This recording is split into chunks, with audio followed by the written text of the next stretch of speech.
Penny Home and 19th Avenue, highly rated by Google. Any of their foreign, domestic, or diesel work repairs come with a digital inspection, customer approval, and warranty, 2 years or 24,000 miles. State-of-the-art service, family touch. Contact us today at 602-246-2881 or online at GregClarkAutomotive.com. Mention 1580 and get 10% off. Arizona offers thousands of helpful resources for service members, veterans, and their families. But navigating the system can be confusing and overwhelming. Call 866-4AZ-VETS to talk directly to caring people professionally trained to help you. Get connected to resources and benefits at no cost. Just call 866-4AZ-VETS now. This message is brought to you by the Arizona Coalition for Military Families, the Arizona Department of Veteran Services, and Arizona's Be Connected partners. My ride smells just right, just right, just right, just right. Y'all gotta try that Febreze car. Just right, just right, just right. Yeah. La la la la la. With up to 40 days of consistency, all over Febreze car clips right on your face. You know my car's my happy place. Keep that smile on my face. When it smells just right, just right, just right. Yeah, breathe happy Febreze. La la la la. Market Wrap host Mo Ansari on Do-It-Yourself Money Management. Some people do manage money, do it very well. They enjoy doing it. Great, do it. But make sure you have somebody that can back you up. That's just as important. Something happens to you and your husband has no clue of what you were doing. So make sure you get somebody that you develop a relationship of trust for a period of time. It doesn't happen overnight. Trust is earned. You want somebody who gets paid on a quarterly basis. So their interest is there every quarter, and they are going to hold your hand for a lifetime. And that's really proactive management. If you're ready for some help, call Compact Asset Management at 800-388-9700 and schedule your free consultation with Mo Ansari to learn about his holistic approach to wealth management. Call 800-388-9700. That's 800-388-9700. Compact Asset Management is a registered investment advisor. Funds custodian, Fidelity Institutional Wealth Services, member FINRA SIPC. KQFN Tempe. Also transmitting on K25CD Phoenix at 99.3 FM. And K24EU Fountain Hills at 95.9 FM. All right, people, settle down. Because it's time. Time for what? Showtime. When does it start? Right now. 3, 2, 1. Let's get on with the show.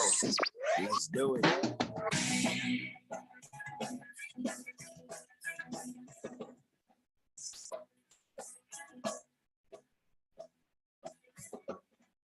All right, everybody, what is today? Is it Tuesday? Tuesday. I'm very dizzy today. Tuesday. Yeah, that blood pressure medication, you first start taking it and you use all kind of dizzy. So I'm very dizzy. And also, it seems like I'm going down the entire checklist of side effects. They say you might have backache. Oh, crap, now my back hurts. Oh, you might have cramps. I'm like, well, I'm not a lady. They're like, no, muscle cramps, you idiot. I'm like, oh, yeah, I got that now. I feel like I'm going down the entire gauntlet of all the side effects. Sounds like somebody could just beat the hell out of you with a baseball bat or something. Feels like that a little bit. And then, I'm all kind of dizzy and woozy. So that's got to be woozy. Like Antonio Brown's go-to right there. You know, I'm not thinking I'm going to do Antonio Brown things, but I'm going to lie to you. I've thought about it. Anyway, hey, by the way, hopefully you got your taxes done. Did you get your taxes done? Everybody get their taxes done? Yes, check. Get it in, done. Get it mailed in. Yeah. I mean, listen, if you're mailing a check, I wouldn't put that damn thing in until like just before bedtime tonight. You know, like screw them. They're not going to get my money anytime fast. But, if you're a grown up, you should have already at least completed the act of doing your taxes so they're ready. It's very stressful to be doing this stuff at the last minute. Yet 6% of Americans are doing their taxes right this minute. That is not even a joke. I mean, seriously. And there's this new survey that came out, and they're like, yeah, they're going to, after work, they're going to go home, they're going to sit down, they're going to do their taxes, and they're going to drive over to the post office and mail it, or at least make sure it's filed online. Only 6%. That surprises me. You thought it'd be more? Yeah. Mm-hmm. I would be sad and disappointed in America if that was the case. I mean, I just know a bunch of horrific procrastinators. So, well, it's not only that. It's just the overall atmosphere about taxes. Listen, this is not about waiting to the last minute to pay the taxes. Yeah. This is about waiting to the last minute to do the taxes. I What see. if you are like, I'm going to postpone this, and then tonight you do it, and you're like, I owe $38,000. Yeah. I have to change my name. Mhm. You know what I'm saying? You got to get a whole new identity and everything because the IRS, they got guns now, you know. That's what I understand. Yeah. Yeah. Of course, a good way to go if you realize you're in over your head is an extension. You just file an extension, buys you another 6 months, but you still have to pay the full amount. And there might even be interest on that or something. But just remember that, don't fall for any scams on where you're sending your money. Remember, the main office is in Washington, D.C. It is not in Albuquerque. Okay, it's not in Idaho. The main office is this from living there, Keon. Main office of the IRS is in a bad area of Washington D.C. called Washington D.C. Yeah. So you'll find it right there. On. The whole area of Washington. Yeah, I'm pretty sure I'm right. Bad. Oh, I've been there. Don't act like that's I a used lie. to live there. I know that's not true. Well, then you know. So, what would you rather do than do your taxes? They on the same poll, 49% of people said they'd rather go to jury duty than do their taxes. Anything. Yeah, I'm with Randy. I'd rather do. I'm actually good at doing taxes. I actually enjoyed it. And then when I got together with my wife, she says, "No, we're going to have professionals do that now." And I was a little bit insulted. I was like, "My math, I've never been audited. My math has been exquisite." And, she's like, no, we need to do something a little more conservative. I'm like, okay, so a hat rack maybe was not something I should have used as a dependent a couple of years, but that doesn't mean I'm doing it wrong. Yeah, well, anyway, so they say that 49% of people would rather go through jury duty. 36% would rather give their kids the sex talk. That's easy. Yeah. That's easy. I just use hand puppets, just like this, to do that. Yeah, both my parents were nurses. That was not a fun conversation for me. Oh, it's very clinical. It was very clinical, highly awkward for me. Yeah. They didn't seem to notice. Nothing like hearing your mom say the word vagina. It just rings and rattles around in the inside of your skull in a very uncomfortable way, doesn't it? I will be haunted for the rest of my life. Mm-hmm. And of course, okay, this could go a very bad direction if I'm not careful. Just gonna go on to the next one. 26% of people say they'd rather miss a connecting flight. That's not a big deal. Missing a connecting flight is not anywhere near that of doing your taxes. Just find a spot to charge your phone and hang out. Randy, would you rather? Oh, by the way, if you're charging your phone like at the airport or in public places, the FBI has said don't plug your USB into a public USB port to get power because the hackers have figured that out. Yeah. You got to use the wall plug thing. Use your own wall plug. Yeah. Don't plug straight into the matrix or the Mr. Anderson. You're gonna get shot right between the eyes. Mr. Anderson. Randy, would you rather do your taxes tonight or spend the night in jail? Spend the night in jail. Well, I know how you like to spoon, so I guess you should have known you were going to say that. Yeah. 15% said they'd rather swim with sharks than do their taxes. That means those 15% have never seen a shark up close. You do not ever want to swim with sharks. 13% said they drink expired milk. Oh, hell yeah, I just do that. I would do that. Yeah, I would do that to not do. That's the only thing on this list so far. I'm like, yeah, okay, I could do that. Okay. I could pull a little fear factor out of my soul and just, all right, what else you got? Got some worms? No, I'm not doing those. Not doing that. Anyway, so I mean, if you haven't done your taxes yet, you must be so stressed out right now. I did my taxes back in February, I think. Yeah. Well, here's how you know who's getting money back and who's not getting money back. No, we're just that way. Miss Kim and I are just that way. We don't like to procrastinate on anything. Most people, if they think, ooh, I'm getting money back, they hurry up and get those taxes done the minute they get the W-2. The rest of us are like, yeah, I can wait. No, there's no rush. I did mine like 2 weeks ago. Just took, Did mine back in March, and I'll tell you what, they ain't getting a dime of my damn money until today. There's no way. You know what? I'm not. I'm not contributing to those delinquents, not until I have to. So anyway, so today is an important day for all of us Suns fans. And, the game is tonight, and I got bad news. It's kind of a bad news, good news kind of thing. Okay. I mean, we started with bad news. You got to do your taxes. Yeah. The good news is you got like a 3-day extension to April 18th. Yes. So that helped out, I'm sure, quite a Yes. few people. Tonight, the Clippers are in town again to play the Phoenix Suns. This is our chance to even up the score. Yeah. Going back to LA for more games in the series. So that's the good news. Is yes, here we go. All right. Bad news is, are you sitting? Yes. Keon, are you sitting? I am sitting. Scott Foster is the crew chief for tonight's Suns Clippers game. Of course he is. Yep. Well, I guess remember I said how I did not expect us to win this series or championship this year, and this is really just practice getting ready for next year with KD. Well, I don't know. Is there anything else on TV tonight? Because I don't know if I can take this. I just started my blood pressure medication watching Scott Foster put the screws to the Suns and not even give lube or dinner. I don't know if I can watch this. It's going to be horrible. Yeah, I think I think that's about it. Yeah, for the Suns. I feel like Vegas doesn't know it. I feel like hold on, Randy. Yeah. Vegas doesn't know it. The money line is in favor of the Suns winning. It's plus 285 if you put the money line down on the Clippers, and it's the negative 365 for the Suns. And the spread is 8.5 in favor of the Suns. Yeah, so they're expecting the Suns to come out and go crazy. Well, I mean, I thought the Suns showed in the second half of that game last time.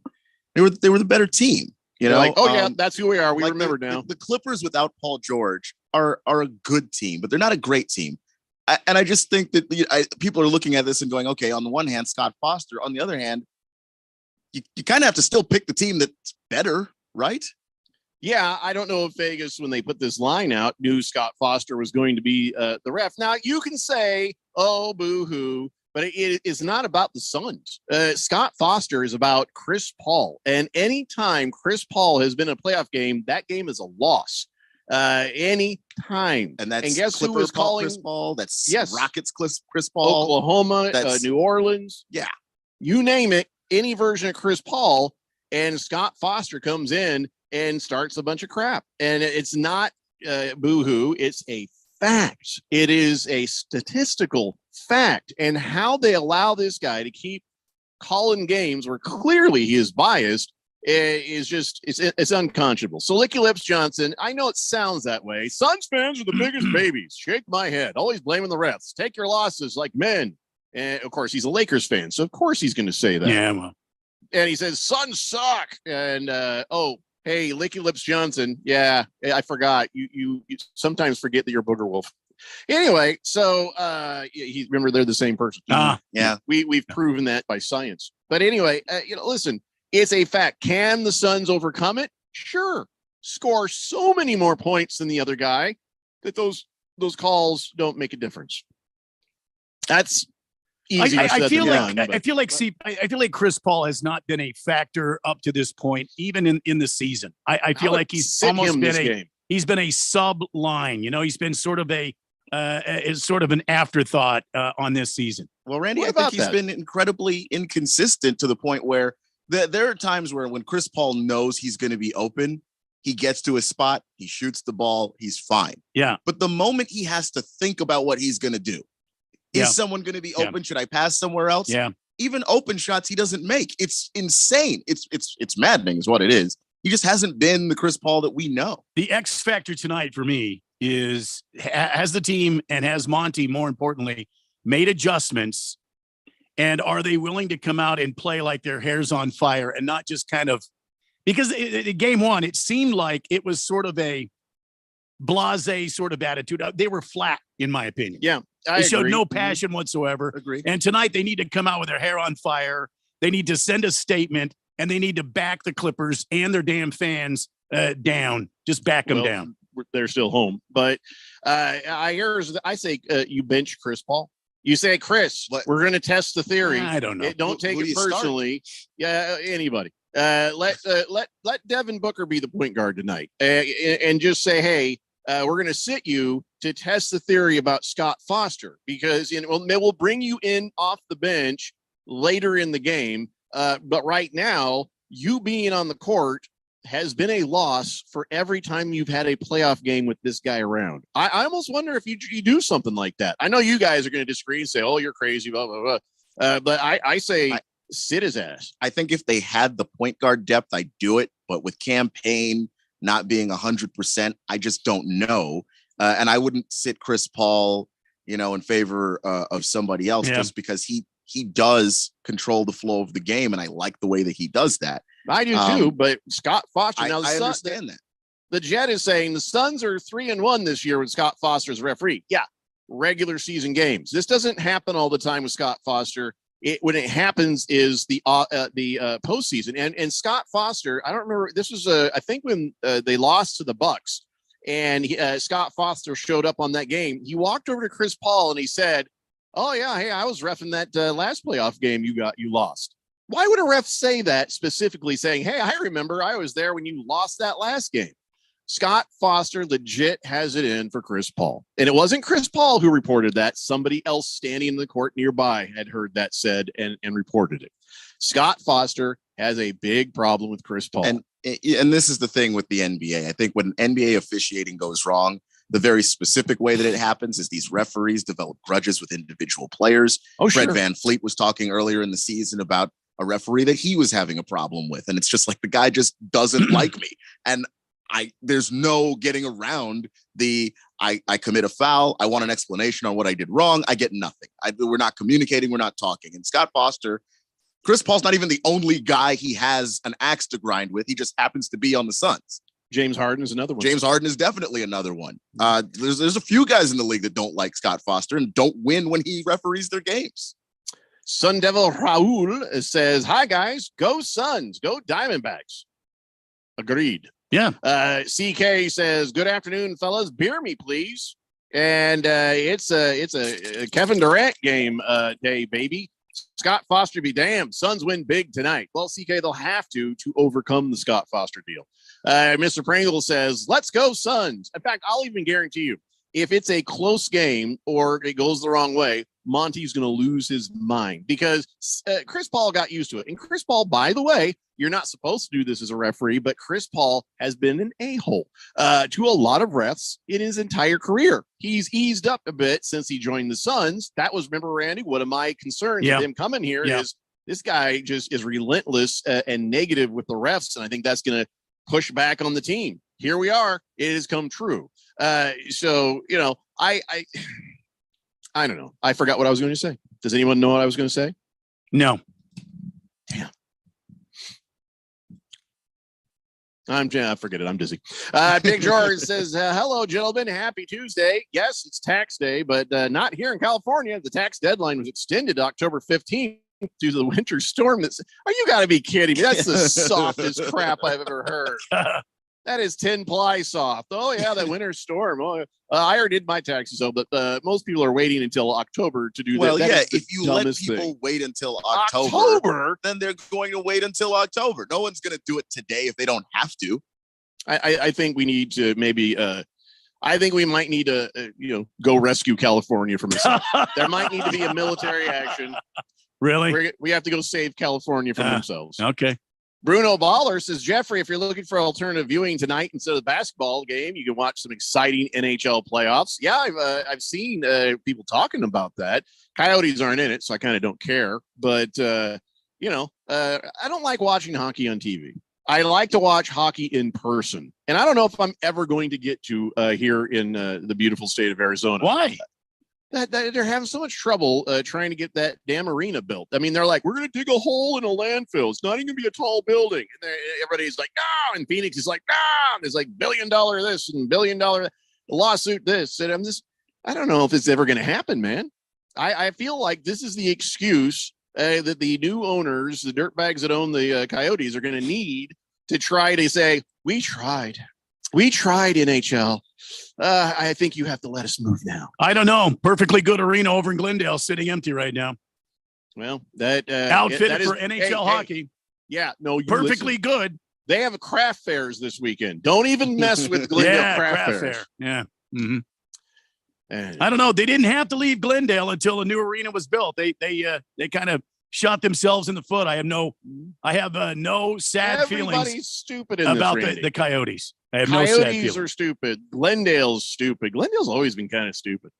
Glendale, I don't know. It's one of those like, hey, we're trying to be a big town, and they've always done. Forget about the Coyotes. They've always done dumb things. The city of Glendale is just dumb. I'm not talking about the people who live there. I'm talking about your local government. What a I bunch don't of live in Glendale. boneheads. I live in the West Valley. What do you mean I don't live in your? Glendale. It was the general your. Yeah, I got you. Do you remember what I was going to say yet?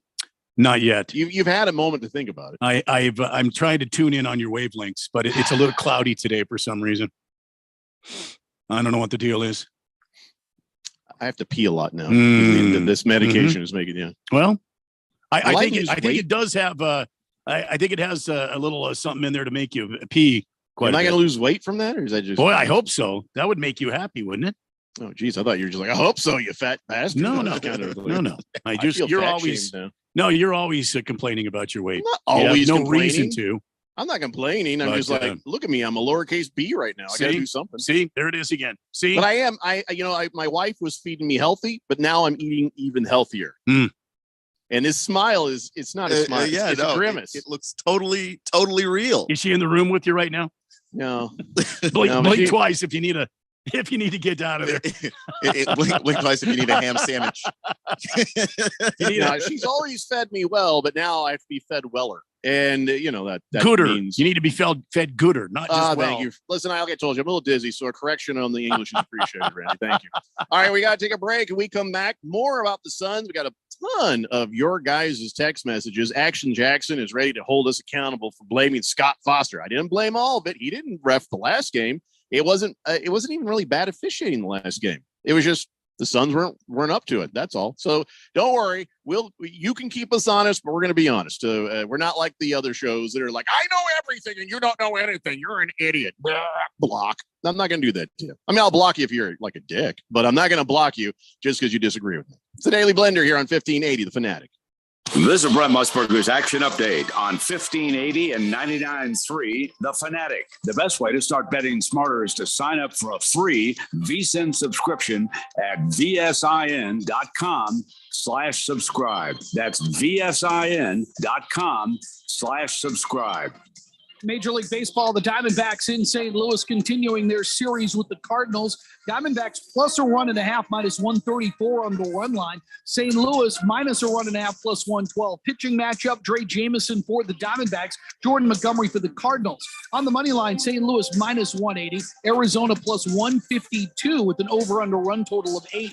Also tonight, Astros home to take on Toronto. Jose Urquidy against Chris Bassett. The Blue Jays minus 104 on the money line. The Astros minus 112.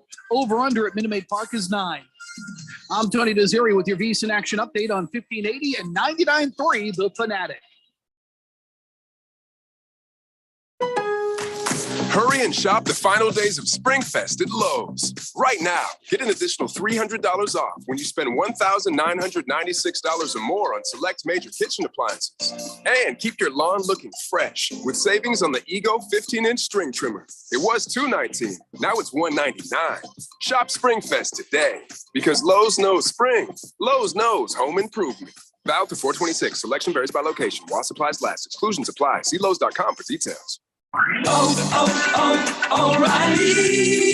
Protect your vehicle's engine with Syntec and O'Reilly Auto Parts. Syntec Premium Full Synthetic Motor Oil is formulated for today's engines to dissipate heat and friction and reduce wear. Get 5 quarts of Syntec Full Synthetic and a MicroGuard Select filter for just $33.99. Limits apply. See store for details. Get Syntec only at O'Reilly Auto Parts. O'Reilly Auto Parts. When you run a business, you need to be in control. And while you can't control everything that happens in the world of business, you can definitely take control of your utility expenses with the help of Harmon Solar. Give them a call and see how your company can save up to 80% on that monthly electric bill with zero down and no payments for 12 months. Harmon Solar is a local family-owned company that uses top-of-the-line equipment. Call Harmon Solar, 800-281-3189. That's 800-281-3189. Or go to harmonsolar.com. What if I told you there's a firm that will create a customized portfolio and financial plan for you and offer a 100% satisfaction guarantee? Think it doesn't exist? Think again. Hi, I'm Mo Ansari, president of Compact Asset Management. When you start a new relationship with Compact, we'll create your customized investment portfolio and financial plan dedicated to help you reach your goals. Try us out for a year. If you're not happy for any reason, you'll get all of the management and maintenance fee that you paid refunded. This is our 100% satisfaction guarantee. Call Compact Asset Management at 800-388-9700 to find out more. That's 800-388-9700. Satisfaction guarantee doesn't apply to fees and commissions charged by third parties for such things as insurance products or mutual fund redemptions. It also doesn't apply to any market losses which might occur in an account. For additional information regarding this guarantee, please see the disclosure brochure available at the time you enroll or upon request. Compact Asset Management is a registered investment advisor. Funds custodian, Fidelity Institutional Wealth Services, member FINRA SIPC. Baseball is in full swing. See you later! Walk-off, three-run home run! And we've got the grand old game covered like an infield tarp. How about that? Who's hot? Who's not? We've got the latest news, score, highlights, and info from around the league all season long. It's a camper and it'll go all the way to the wall. We are your MLB hookup. Looking up and it's gone, a home run. Get all the games you can handle on 1580 and 99.3. The Fanatic.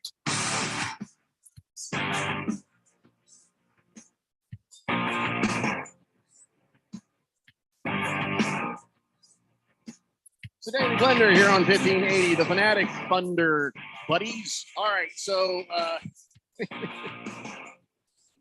I got your attention there, didn't I?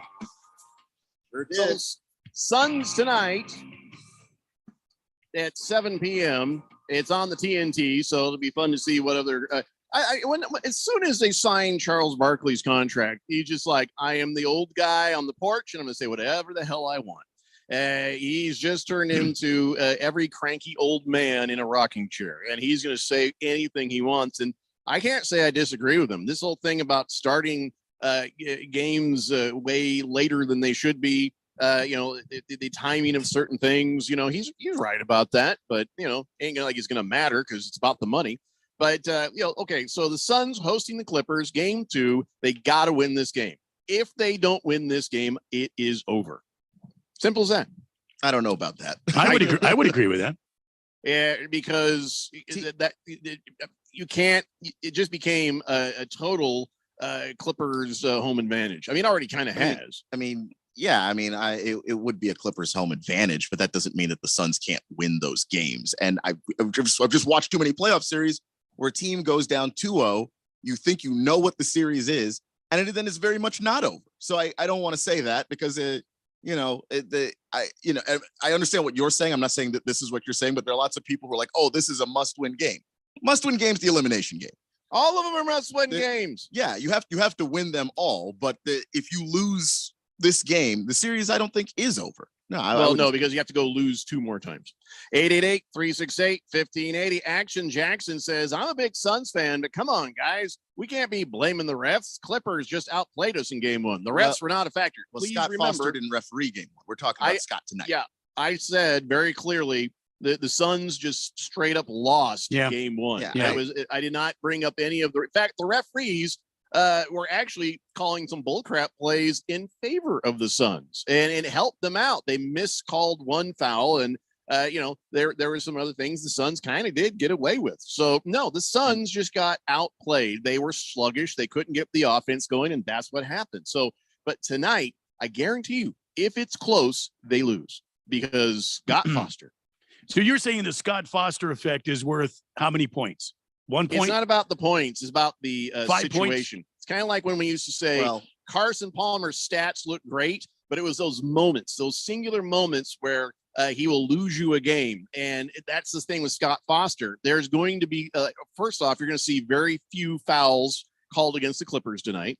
You're going to see a disparity of free throw shooting and points. And, the rest of it, if it's close, it's going to go the way of the Clippers, and it's going to be because of some bull crap calls. Now, I know all you haters are like, oh, you're just whining about your refs.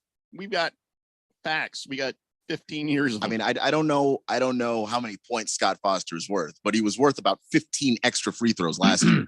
So, sure, it's that's a potential of 30, Randy. Yes. I mean, that's potentially, that could definitely turn the tide of a game if a team has a double-digit free throw advantage.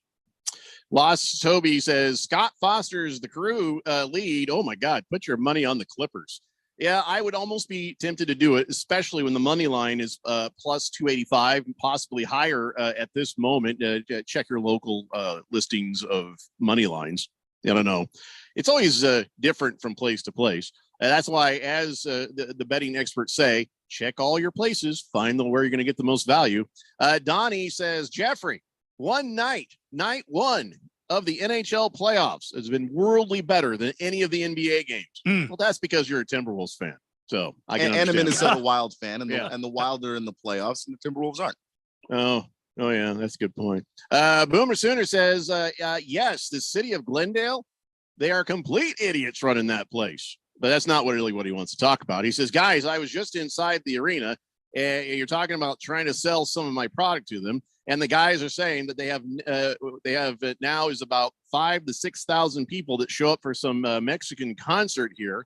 And there's a total waste of great building. Randy is right. Well, it's not a waste. The 6,000 people are there to enjoy whatever Mexican music is in there. It's just a waste. Coyotes bring more than 6,000 people? Yes, on a regular basis. Yeah. Well, then I guess that means that Glendale's losing. It's a waste to not have the Mexican concert and hockey. That's what. Yeah, that's you can have both. Schedule the mariachis on another night. But no, I don't begrudge them having a Mexican music concert or nothing. Heavy Metal Maniac says, how do you guys feel if the Suns don't win this series? Does Monty have to be let go? No. Monty would have to very badly mismanage this series to be let go. Monty would have to murder a Girl Scout on the court. I mean, well, no. I mean, don't tell me that's not what you're saying. Yeah, he would be fired if he murdered a Girl Scout on the court. He would definitely be let go for that. Be fired. But I'm saying probably arrested as well. I'm saying from prison. They would probably put him right in the old clink right there. But I think that's what he'd have to do. He'd have to murder a Girl Scout on the court. I don't think so. I think for there are basketball reasons that it could happen. Boy Scout, another one. Yeah, but it would have to be a level of incompetence that Monty's never shown us before. Monty's going to be given a pass because Kevin Durant came to this team and instantly it was injured. This team has only been together like 9 games. Okay. This group has only been together 9 games. And quite frankly, the Phoenix Suns need to add some help around KD, Book, and DeAndre Ayton and Chris Paul. They need to add some help around there. And I know the haters are going to start texting in. They're going to be saying stuff like, "Oh, well, you just gave away, Mikal Bridges and Cam Johnson. Oh, what are you doing? You gave away the future of the Phoenix." Relax for a minute. Hold on. It doesn't sound good to hear. Oh God, we don't have enough. We just got Kevin Durant. We need some help for Kevin Durant. Look what the Lakers just did, guys. Yeah, look what the Lakers just did. I think is enough. Yeah, I think they were like, okay, the pieces we have. We got the pieces with what we have, so we moved on. Right. I don't starters. We just need time. They need time to gel together, and Monty does need to step up his coaching game. And I don't want to make it seem like that they need a ton of help surrounding them. No, but they do need a point guard. And Chris Paul is at the age now where, as a point guard, he's not capable of doing the things that he did when he was closer to his prime when he first got here. And so now, they need somebody else. And I really thought that there was a moment where they could have made a move for Fred VanVleet when it looked like the Raptors weren't going to make the playoffs. They didn't make the move. I was pretty confused by that because even if you kept Bridges and Cam Johnson, you'd still need a point guard. As a younger man, I would tell my wife, baby, I'm going to rock you all night. And I could come through with it. Hello. But now I'm older. Chris Paul's older. Now I'm like, baby, I'm going to rock you for most of this commercial break. And that's, but Chris Paul's got to realize his limitations. And I think the Suns have to be taking a serious look at him. And you're right. Keon. Yeah. I mean, there was a move that probably should have been made this year. The Suns need a starting point guard. They need a guy to come in like a Van Fleet that can help this team get better. They also need a sixth man off the bench. They don't have a sixth man. They don't. Who's going to be the sixth man for the Phoenix Suns right now? Nobody. Now, but hold on, Josh Okogie. We had criticized the bench earlier, and they did actually start to play up. They started to play a whole lot better. They actually carried a game. Remember, we sat all of the starters, and they played against starters. They played against, like, my God, this team, the Clippers, and they did really well against these same Clippers in the last one of the last few games of the season. So. You need somebody who's going to step up, and I understand what you're saying, but we shouldn't sleep on this bench. And Cam Payne, he's got to get healthy. I'm not sleeping on this bench at all. I'm just correct me if I'm wrong, Keon. You tell me, because I mean the NBA is your game, but does this team we need a stud point guard? We need somebody to come in and run the floor, and it can't be Devin Booker.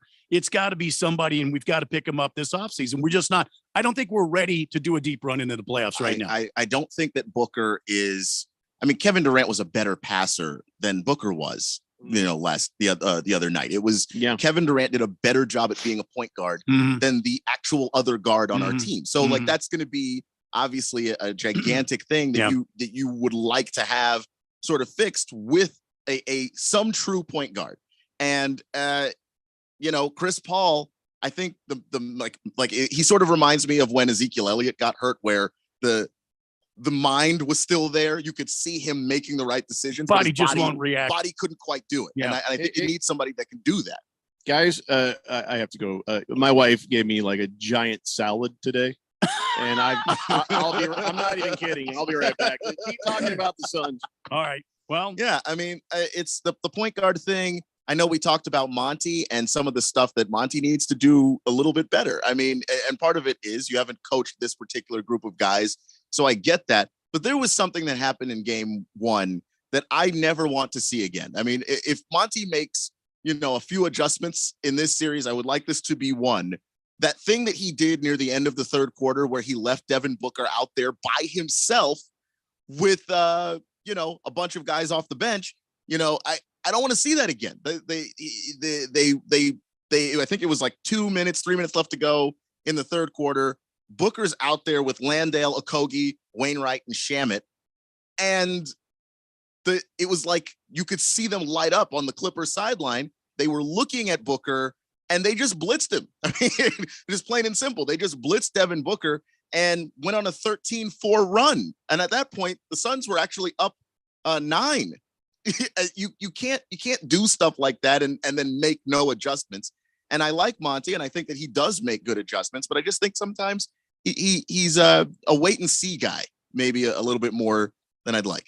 I think it would be interesting to see how the Suns react tonight, right off the bat. Do they go out and try to sprint out to a fast, a big lead? You know what I mean? Yeah. Given their deficits that they have, given the fact that Scott Foster is the referee on duty tonight. I said duty.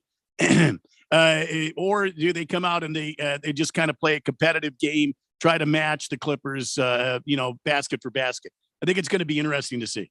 Yeah, I think they do come out with more intensity, because one of the reasons why they lost the last game was because of how flat-footed that they came out. They didn't come out with the level of urgency.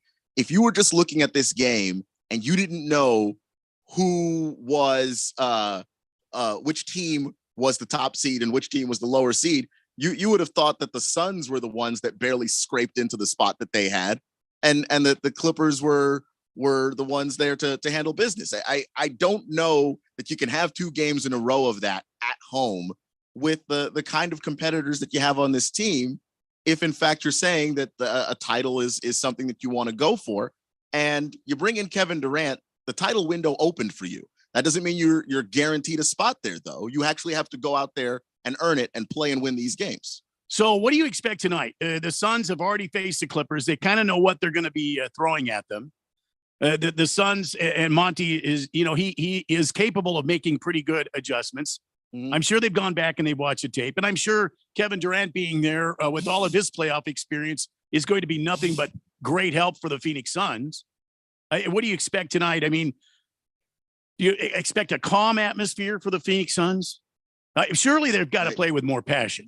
I expect more urgency. I expect more urgency out of Durant specifically, because you go back and watch it, and there are just some plays where he's just standing out there watching Chris Paul work. And that's not going to work for a couple of reasons. One, Chris Paul working doesn't give you much right now. Right. But also, that's not what they brought Durant in here to do. And I think he's kind of got the new guy syndrome sometimes, where you just show up and you don't want to step on anybody's toes. Like you show up in a new job. He's got a lot of respect for CP3.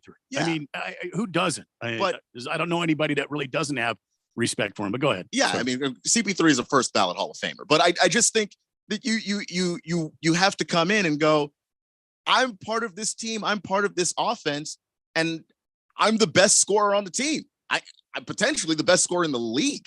So go out there and do that. I don't want to see Kevin Durant standing there 30 feet from the basket. And I'm pretty sure if you watch it on tape, and I'm sure as a team has watched it, they've noticed that and they've seen that.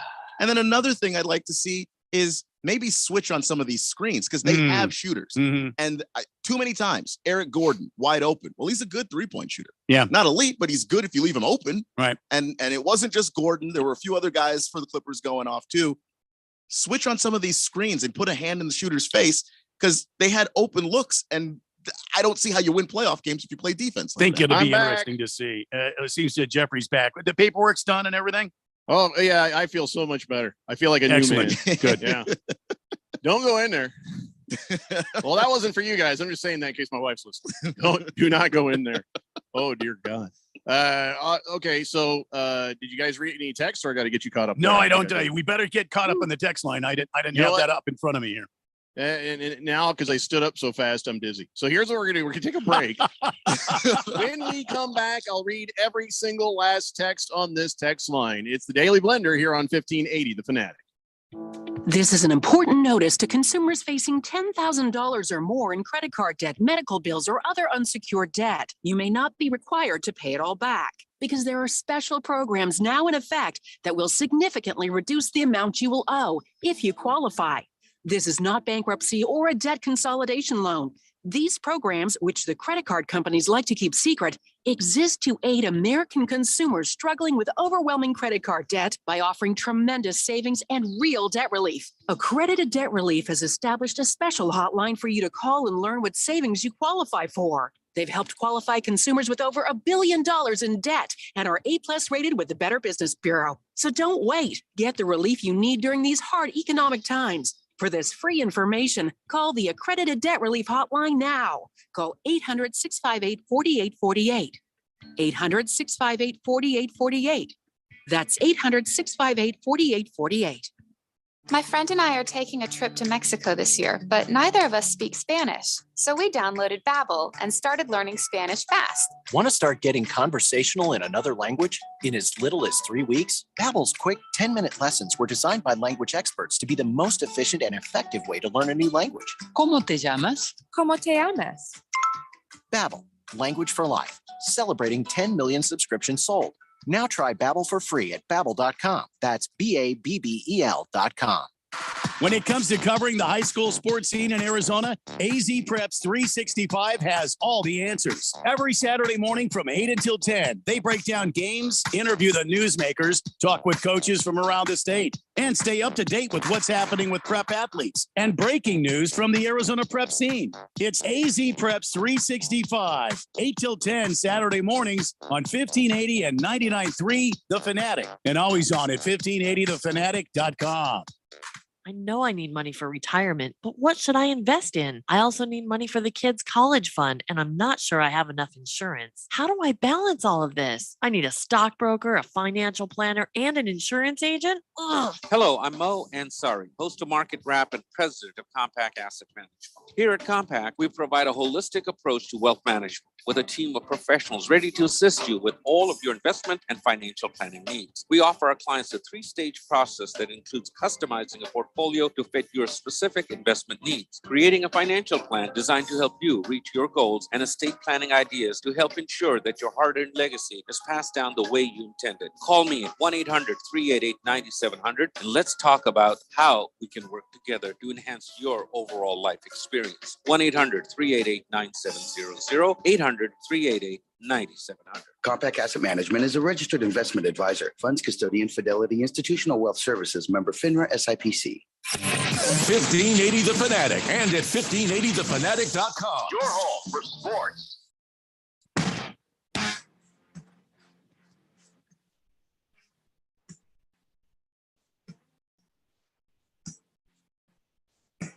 Blender here on 1580 The Fanatic. We've just been talking about tonight's game and the Phoenix Suns trying to get back on track against the LA Clippers. Cameron Payne is he's still out, right? Last I saw, they listed him as doubtful, but I think he's in street clothes today. I don't know. Maybe we should check for an update on that. But I'm not, I'm not even going to back down from it. If Scott Foster is calling this game tonight and it's close, man, it's a good season, Suns. It was all right. 888-368-1580. You're a lot like me. My sons they get mad at me whenever there's like a big game on the line, and I'm such an Arizona fan. And if we lose one, I'm like, well, good season, guys. No reason to hang your head. You did the best you could do. It's over. It's only game one. I get this, Dad, it's only game one. Come on. Okay. Been here too long. Seen it all. I thought I told you early enough in your life that Santa Claus in the Eastern. Bruno Baller says, if you recall in 1993, opening round against the Lakers, Suns were down 0-2 and then came back and won the next 3 games. Yeah, sure. But this is not the Lakers. I don't think we're we're the Clippers, and they're good. Yeah, I don't think we're saying that it can't be done. I don't think that's what we're saying at all. I'm just saying that right now with this mix, the way it is, I don't think it's possible for the Suns to win a championship, even be in the finals at this point. Boogie clarifies my thoughts perfectly on this. He says, Scott Foster, he's the Taco Bell of the NBA. Yeah, the negative effects, they don't happen until the very end. That's what I've been trying to say. Yeah. If it's close. Yeah.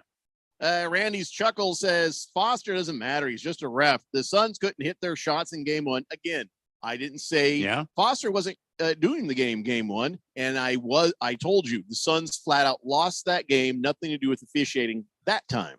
But Randy's chuckle says they'll shoot way better and destroy the Clippers tonight. What does against the spread think?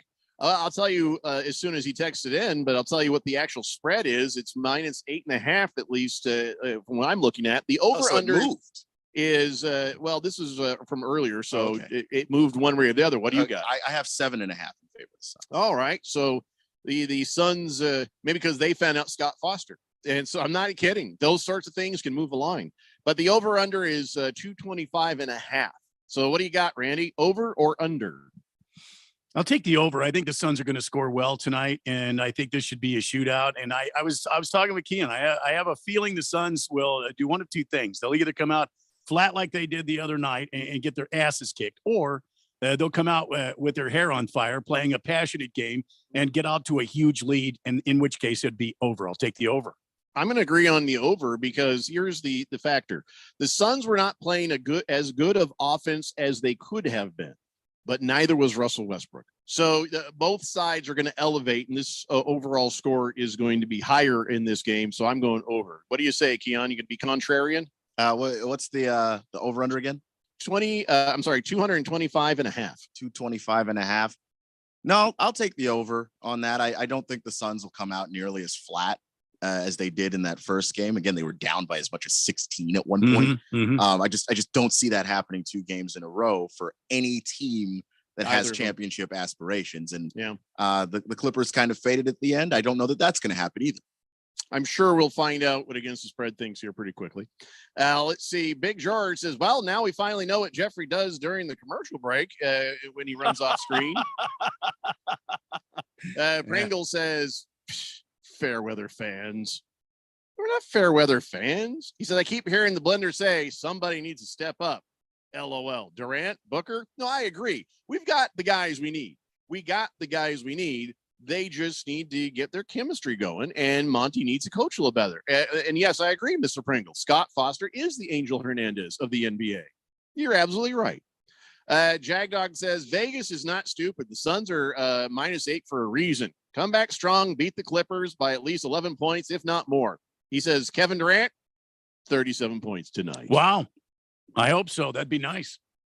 That'd be about right. I mean, that's what we were kind of expecting, right? That's kind of his thing.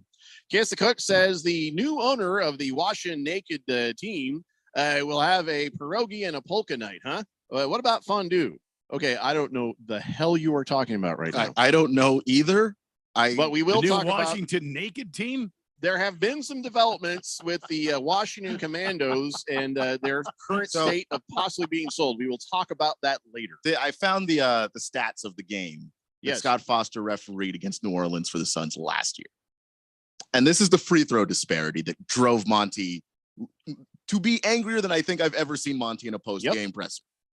Free throws for the Suns, 10. Mm-hmm. Free throws for the New Orleans Pelicans. I almost lost my spot there. 32. Yep. Okay. And That's we've not seen somewhere it was 14 for the Suns and 40 something for whoever the other team was. The other game that the Suns lost in that series, that Scott Foster did not referee. The Suns had 16 free throws to the Pelicans 15. So there's a gigantic gap in the free throws being shot when Scott Foster referees the game. You cannot tell me that doesn't have an impact. I ain't making this crap up, people. Well, I mean, I did make some up early. Anyway, CK says, woo, speaking of a doozy, Jeffrey's on a big doozy right now. Yeah, well, it's all doozy's done, so we're good. Baker's Cocky Hen says, you want the Suns to win? Invite Rappaport to talk crap to KD courtside tonight. Ian Rappaport. He's going to find another gear. He hates that guy. Yeah, that's what you need to do. You need to pay these guys to gunge him up. He gets crazy. He is KD's Spike Lee. I mean, he just does not like him. Straight Striper says, dear Lord, Jeffrey, what was that salad freshly tossed? My salad is always freshly tossed. Oh boy. He says, I hear that tends to loosen things up. He says, I'll take my 2-minute penalty. No, Straight Striper. I made it work. Pinocchio says, I'm glad Jeffrey's back from lowering his property value. I didn't know if we could muster a search party considering. They're like, hey, we need a posse. Nope. Nope. Lost Toby says CP3 will beat the Foster curse. It's a lock. Lost Toby, it only works when I say it, not when you say it. Yeah. You did kind of just say it. No, I said it as him, so it doesn't count. King Kitten says, oh, by the way, don't text things into this show that you already text to a earlier show. Why were you? Wait, I'm confused here. Let's see. Silly Wabbit says, is the Suns and 4 guy going to show up tonight? Well, he'd be saying Suns and 5. You know. Yeah. I wouldn't even be brave enough to say that, to be honest. Baker's Cocky Hen says, wow, campaign is still in street clothes tonight. I don't need to know what these guys do behind closed doors. Not that there's anything wrong with that. I don't get it. Is being in street clothes some sort of a thing? To that sort of thing? That doesn't make any sense, Baker's Cocky Hens. Mr. Pringle says, Scott Foster is proof that the Fox is still in the, all pro sports. Now go to commercial break so I can hear how to gamble better. Oh, yeah. Brian Marshberger. I'm Brian Marshberger. Boogie says, here's what you do. You get all the Kardashians to go visit the Clippers. Send them to the locker room before the game. Yeah. Or have them in a suite by where the Clippers walk by and just have somebody go, Westbrook. Yeah, that's it. Turns out that's what that fat dude in the suite said that pissed off Westbrook. He just went, Westbrook. And then that's why he came in there and started shouting him. Come on, man. Hey, Russell Westbrook, I've seen interviews with him. He's not a bad guy. He's not a dumb guy, but he is so easily triggered. His skin is so thin. It's just anything gets under his skin and gets right to him. And I don't know. It's weird because he's somebody that I actually enjoy, and in most of the time I kind of take his side on stuff, but I just don't understand that one. That's just a very average thing that an NBA fan would say. Mm-hmm. Westbrick. Hey, it's not my fault your last name rhymes with brick. I mean, come on. Baker's Cocky Hen says Anthony Davis is street clothes. Well, yeah, I know. I can say campaign is. Oh, I see what you mean. Oh. It took me a second, but I did get there eventually. We're here now. We're good, clean young men. We pretend to go to church on a regular basis. So Booger Wolf says, did you guys know the best Laker player of all time is the man who goes by the name Weasel Nips Jackson? He was a Norwegian fella with an insatiable taste for sardines and biting his toenails. He ended up retiring due to a nasty lip infection from all the toe biting that he did. That's why most Laker fans are all cockeyed. Go Suns. That was great, Booger Wolf. We're not playing the Lakers right now. Maybe you should have saved that for Laker attack. Exactly. Yeah. Or at least when Ralph was here. Yeah. Oh, that's another good point. You save that one for later. You might want to just copy paste and put that in your drafts, Booger Wolf, or whoever you are. Let's see. CK says KD is 16-9 when the Scott Foster is a ref, so it's gonna be Suns in 5. You think KD is going to be able to beat the curse? Yeah, I don't know. And these Suns got to just plain flat out win. It can't come down to anything close. Yeah, I mean, I agree. There is a way to always handle these things. I mean, whenever I complain about refs, accidentally run into Scott Foster, put his ass down on the court with a hard thud where his head hits the whole floor, and then all of a sudden they have to take him on a stretcher. And he's like, "Oh, that poor guy," and then everything's fine. Okay, so 2 ways. Did I just incite violence on a ref? I don't know. I'm saying it's a scenario. I didn't say do it. I can't be held liable. I just said there are scenarios. So 2 ways to take this out of the referee's A lot hands. of my scenarios include rocket launchers. Don't come after me like I don't have a rocket launcher. A rocket launcher. I'm just saying. But Scenarios. I do think that you know, if you take the game out of their hands, you just blow the Clippers out. There's not a whole lot Scott Foster can do. Yeah, Boomer says, yeah, Jeffrey, if Campaign is in them street clothes now, he's out. Wait, what do you mean by out? Can we just find out what his current status is? So Lost Toby says anybody can be street clothes. AD just happens to have a residency there. You are correct, sir. 888-368-1580. I didn't mean to spend this much time talking about the Suns or running off to the bathroom. I'll be honest. It was not my intention. So is there anything else we need to talk about here? I wanted to talk about last night's games if we have time. I mean, we have 2 hours, so I guess we have time for whatever. You guys don't seem interested. Yeah. Well, the only thing I have to say about the Suns, I said this while you were gone, that Booker, Okogie, Landale, Wainwright, Shamet lineup, I never want to see it again. Monty, please do not ever start those 5 human beings together at the same time. Because Devin Booker had no outlet. I mean, once the Clippers saw that Devin Booker was out there by himself, they just can I tell you what that was? Attacked the poor guy. Monty is working on a thesis, and the thesis is titled "How to Blow a Lead Very Quickly." 9-point lead. Let's let this thing evaporate. Yeah, and it was so damn fast, like an open bottle of rubbing alcohol. It's just gone. So last night, some stuff happened. One of the things that happened is your old friend Cam Johnson, had himself a nice game last night. Wasn't as big as the game as the last one, but the Nets, Cam Johnson had 28 points for them. And actually, he dunked on Joel Embiid. He posterized Joel Embiid. It was just crazy. And then he's staring him down as he goes. It's funny, later on, Joel Embiid's like, I don't remember being dunked on.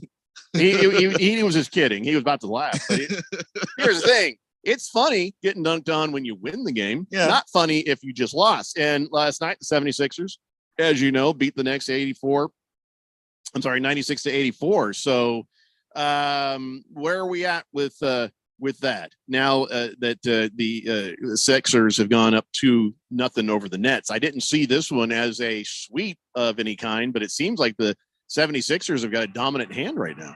Yeah, I mean, this Nets team, since the KD trade, they've been like 13-15. So, I mean, I felt like this one was a sweep. You know, you had Joel Embiid going 20 points, 19 rebounds. I mean, he wants to see the stat keeper because he doesn't think he got as many blocks as he'd like. But he's a guy that does. Why are you worried about blocks? Worry about the points. I mean, he got 20. Well, could have used more, I guess. So anyway, listen, we're going to talk more about, really, we're going to talk quite a bit about Draymond Green. Yeah. I'm starting to think he has a problem. You think? I'm starting to think that maybe somebody needs to have a conversation with him. I'm just saying. We got lots of NBA to talk about. We're going to talk baseball. Don't worry, Randy. We got some good baseball talk. And, of course, NFL on the way, too. It's the Daily Blender here on 1580 The Fanatic.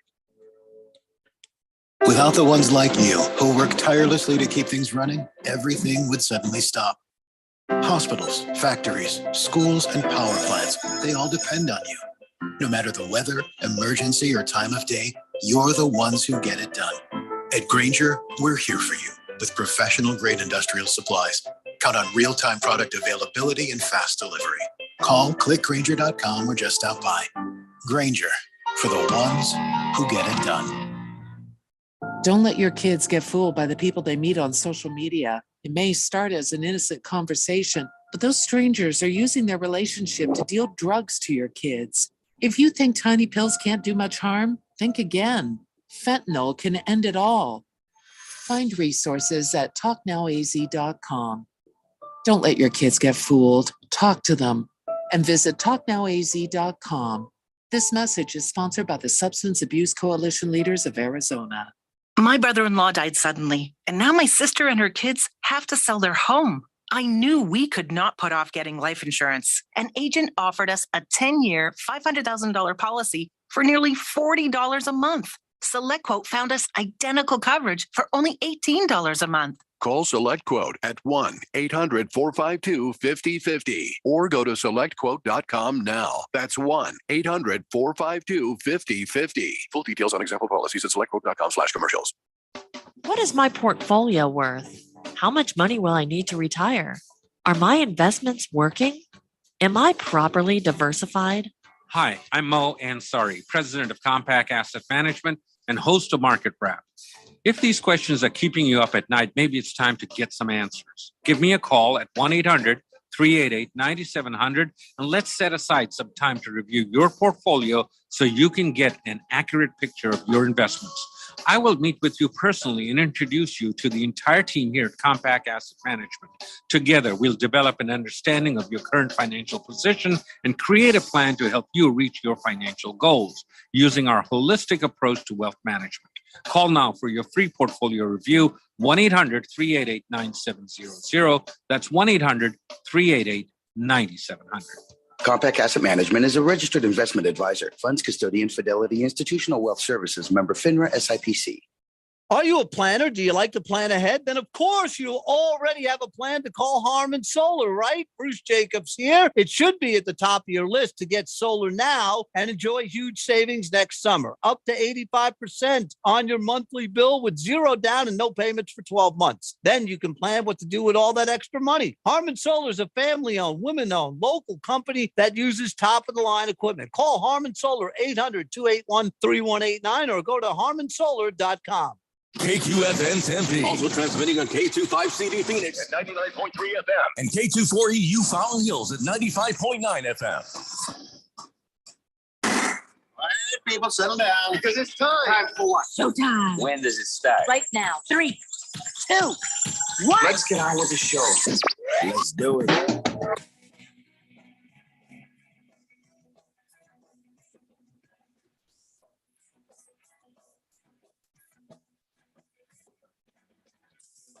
All right, buddy, it's 4 o'clock here on the Daily Blender. I'm your good friend, your radio pal, Jeffrey O'Brien, alongside Randy White. Got Keon Rose in the control room, and you guys are on the Fanatic text line, 888-368-1580, as we broadcast live in the Harmon Solar Studios in Scottsdale. Against the Spread is here. Against the Spread says, I thought I was tuning in for the Daily Blender, but instead I got the Suns Negative Energy Program. Wow.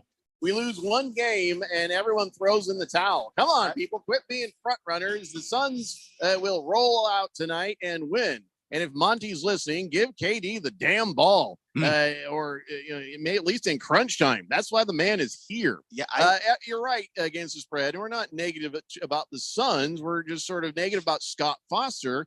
But we're being realistic about what happened the other day. Outside of that, good God, of course we want the Suns to win. Are they capable? Absolutely right, capable. Every single thing that you look at with this Phoenix Suns team says it should be a deep run in the playoffs.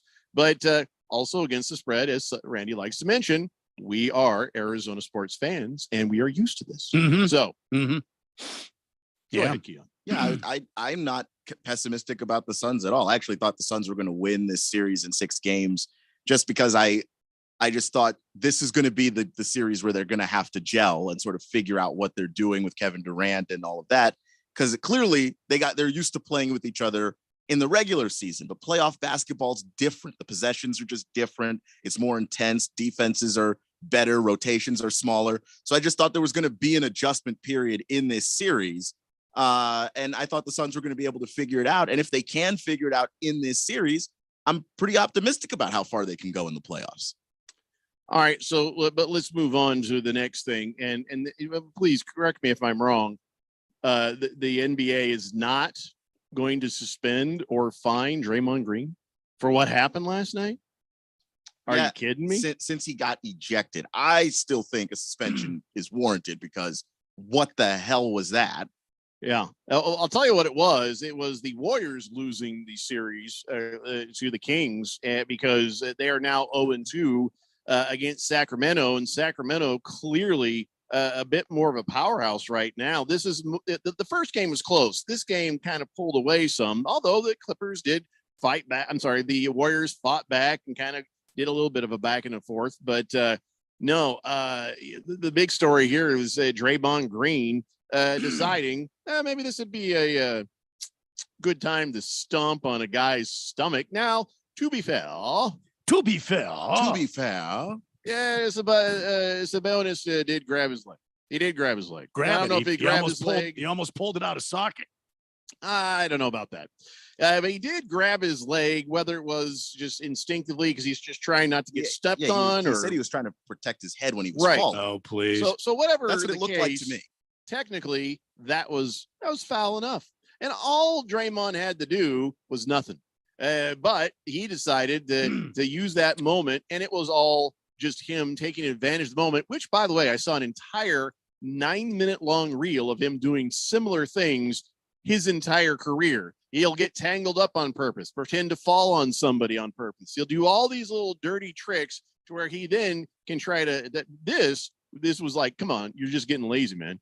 You're just getting lazy, Draymond. We saw you stomp on his chest. It wasn't like, oh, I don't know where to put my foot. Well, I don't know. How about not on his chest? And you stomped on it like you were putting out a cigarette. So whatever. Then he launched himself off of Sabonis. Like that's the part that just to me is too far. Like if you accidentally step on him, the same way if you stepped on someone's foot, you realized it right away. If you actually meant to, if that was actually an accident, you'd pull your foot back. He just followed through on the whole stomp. Yeah. So yes. Sabonis. Yeah, Sabonis. He started it. He fouled Draymond Green. That was a foul. It was absolutely a foul. And I don't buy his. I was trying. Well, he got called for it. But yeah. But here's the thing. The part two. You just because a guy fouls you. I don't see it anywhere in the rule book that says, oh, you can stomp the bleep out of him. You pull him over to the side table and curb stomp him if you want. I mean, whatever you need to do. That's not in the rule book. So in this circumstance, they were both wrong, but Draymond Green more wrong. And how do you even defend that, Warriors fans? You know who Draymond Green is. He's entertaining. He sure is a rah-rah guy for his team. But that was too much. And for the NBA to let it slide, Randy, you might have something with this whole it's fixed thing. Well, I feel like, first of all, they're both to blame in this situation. And Draymond Green certainly didn't have to step on the guy's chest. But according to what I was reading earlier today, it was the second time in 2 straight nights or 2 straight games that Sabonis had done something like this. Well, that's what Draymond Green said. I doesn't mean stomping on his chest was a solution. I'm not signifying that was a green light for him to do that. And I don't buy what he says. Well, I'm not flexible. I can't just move my foot around. I have to step where I'm going to step. But But you didn't have to launch off the guy. That's the part. You are more flexible than the guy's chest cavity you were stomping on. Well, the bottom line is, I just feel like the Warriors have not been a good road team all season long. Frustration for sure. I think that they are a bit frustrated. They were playing a decent game until they got into the second quarter, and somehow the Sacramento Kings just almost doubled their score in the second quarter. I mean, they put up 41 points in the second quarter to the Golden State. So, I mean, it's going to be interesting to see what happens when they go back to San Francisco. I think there should be a some sort of a monetary fine on this, and maybe the next technical he gets, he's suspended a game. I'm talking about Draymond Green. Yeah. But I think this is what I was expecting from the Warriors against the Kings in the playoffs. They have not been a good road team all season long. They have not been a good road team. Yeah, I think they were 9-20. Yeah, by the end of the season on the road. It's just they've just been awful. And I understand where Draymond might be frustrated with Sabonis, because I think that the refs have been letting him play so far in that series. That's a physical series. Game one, Sabonis actually pulled Draymond down to the ground. Draymond had another thing where he shoved Sabonis, and then Sabonis got back at him when Draymond went to go take a charge, and Sabonis went right through the middle of his chest, didn't stop or slow down at all. So they've been letting him play. They've been letting this be a physical series. They're even grabbing Steph a lot in a way that that they haven't allowed before. It's been a physical series. So I heard him go, "How dare you touch me?" I've been enjoying it, but guess what? Just because the series is physical doesn't mean that when a guy's laying there, you stomp on him and then the launch is what, to me, was unnecessary. The step this should have been too far. If you accidentally step on somebody, that's one thing. But once you put your foot on the guy, raise your left foot up, so now your full weight is on the guy, and then jump off the guy like Super Mario, you've gone way too far. You've gone beyond retaliation. There's no room for that. You can't do that to people. We have a new texter, 7077 says, Suns will win tonight, regardless if they do or not. The important thing is to remember, Luka's still a hoe. 888-368-1580. And he's at home.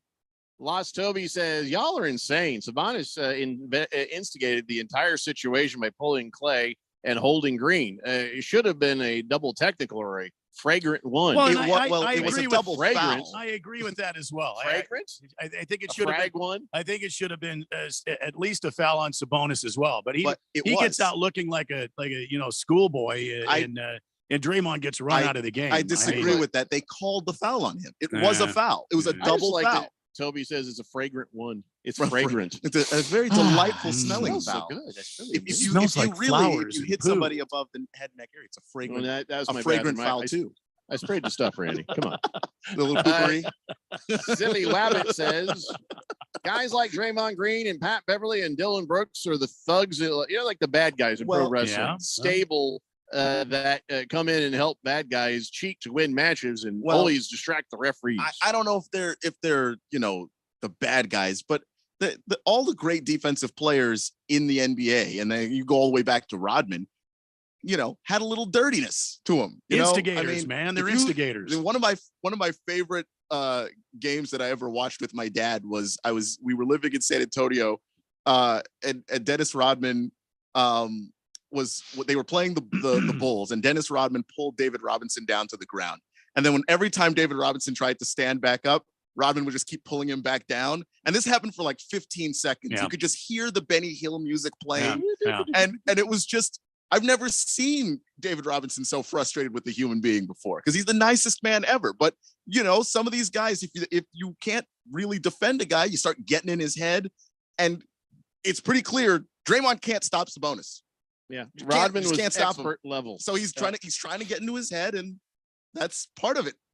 Big George says Draymond Green doesn't get suspended, but Amari Stoudemire and Boris Diaw receive a 1-game suspension for leaving the immediate vicinity of the bench in 2007. Good for you, Big George. You hang on to that for the rest of your life. That's going to always be there. The NBA has set the precedent that like an action like what Draymond did is a suspension. Yeah. And then they have suspended people for way less than what he did. George says is the NBA is inconsistent. I mean, yeah, we agree, Big George. I mean, Boomer Sooners says, aren't we done with Draymond? What a jackass. And they keep paying these idiots. Well- I think they're invisible. Any fine is useless. Well, it's not that you first off, we're not done with Draymond. Draymond is still a valuable defensive player. Secondly, you keep paying a guy like that because he keeps finding ways to stop people. So what do? You need Draymond to be the defensive stopper he has been, but he's got a little bit of a loose cannon nature to him. And it's not just him, it's Pat Bev, it's Dylan Brooks. All of these guys have a little bit of loose cannon. And if you take that away, you probably take away what makes them great defenders too. So a lot of other talking heads, former NBA players have had a lot to say about the Draymond Green thing. Lost Toby sent me some, but I've already got some others. Dame Lillard says, the take foul on Sabonis. I don't think Dre tried to step down. That's just how his balance ended up. Oh my God. How high are you on Portland weed right now, Lillard? Come on, man. It is the off season for Dame. He's not playing. Here's Shaq. Oh, no, I'll say it in English. I'm not going to sit up here and be a hypocrite. I would have done the same thing as Draymond Green. You wouldn't have Shaq because they'd be hauling you to jail because you would have killed him. He would crush. I mean, if Shaq had stepped like on a Sabonis, rotten pumpkin after Halloween, they'd still be peeling Sabonis off the court right now. Eddie Johnson, the guy who does the Phoenix Suns game, says Sabonis grabbed his leg, but why would you stomp a man in his chest when your team would have gained a point closer to have a ball and then act up in full view? Because afterwards he's all doing this while all the crowd was screaming he knew what he profanities did at him. And this is why I don't believe anything that Draymond says in the post game. Because once upon a time, they played the Pelicans and Steven Adams was there. And he said that he didn't purposely kick Steven Adams in the undercarriage because his leg couldn't straighten out that way. If you go back and watch that play, he just flat out kicked him. He just took his leg back and He'll just kick swung you him. right in the Ginobili. Yeah, Draymond Green doesn't actually care. This is part of how he plays. Lost Toby also sent me Isaiah Thomas says that's not a T. He was grabbing his leg. Jabari Smith Jr. said the ref just guessed Draymond and fouled him off a reputation. Well, no, it was a double foul. The technical for Draymond comes from the follow through of the stop. I don't know. I kind of agree with these guys. Sabonis was obviously the instigator. I don't think that anybody is disputing that. No. And that's why Sabonis got the foul that he got. But when you stomp on the guy and follow through, that is a technical. That is Draymond always Green be a just got technical. Saboned. Oh boy. 888-368-1580. Let's see. Lost Toby says, yeah, they let them play, then call everything in favor of the Kings for a few minutes. There was like a 4-minute span where Curry was being hammered and the Kings shot 11 free throws. All I ask is for consistency. Done with Dre. That guy's funny. Green's about to max deal somewhere. No, he's not. He's not going to. No, because I wouldn't say max deal. And I don't think he'd play anywhere but the Warriors. But consistency. Well, it's a great point, Lost Toby. That is something we have screamed for in what, guys? Every sport. Every sport. all of the officiating everywhere. We've been seeing it be up and down, and the leagues just don't seem to have accountability for the officials, unfortunately. Hamilton Porter says, I don't know what you're talking about. Bill Lambier and Rick Mahorn played totally clean ball. I mean, what Rick Mahorn, clean as a whistle. The love taps. Those are love taps. Lost Toby, thank you for that. Hefty Lefty says, just tuning in. Has anyone made the comp to Donkey Kong Sue yet? Yeah, the Indomitian. It did look Sue. like Donkey Kong Sue. I did see on Twitter somebody put it side by side. Vontez perfect action. And they look the same. Well, I mean, back to basketball though.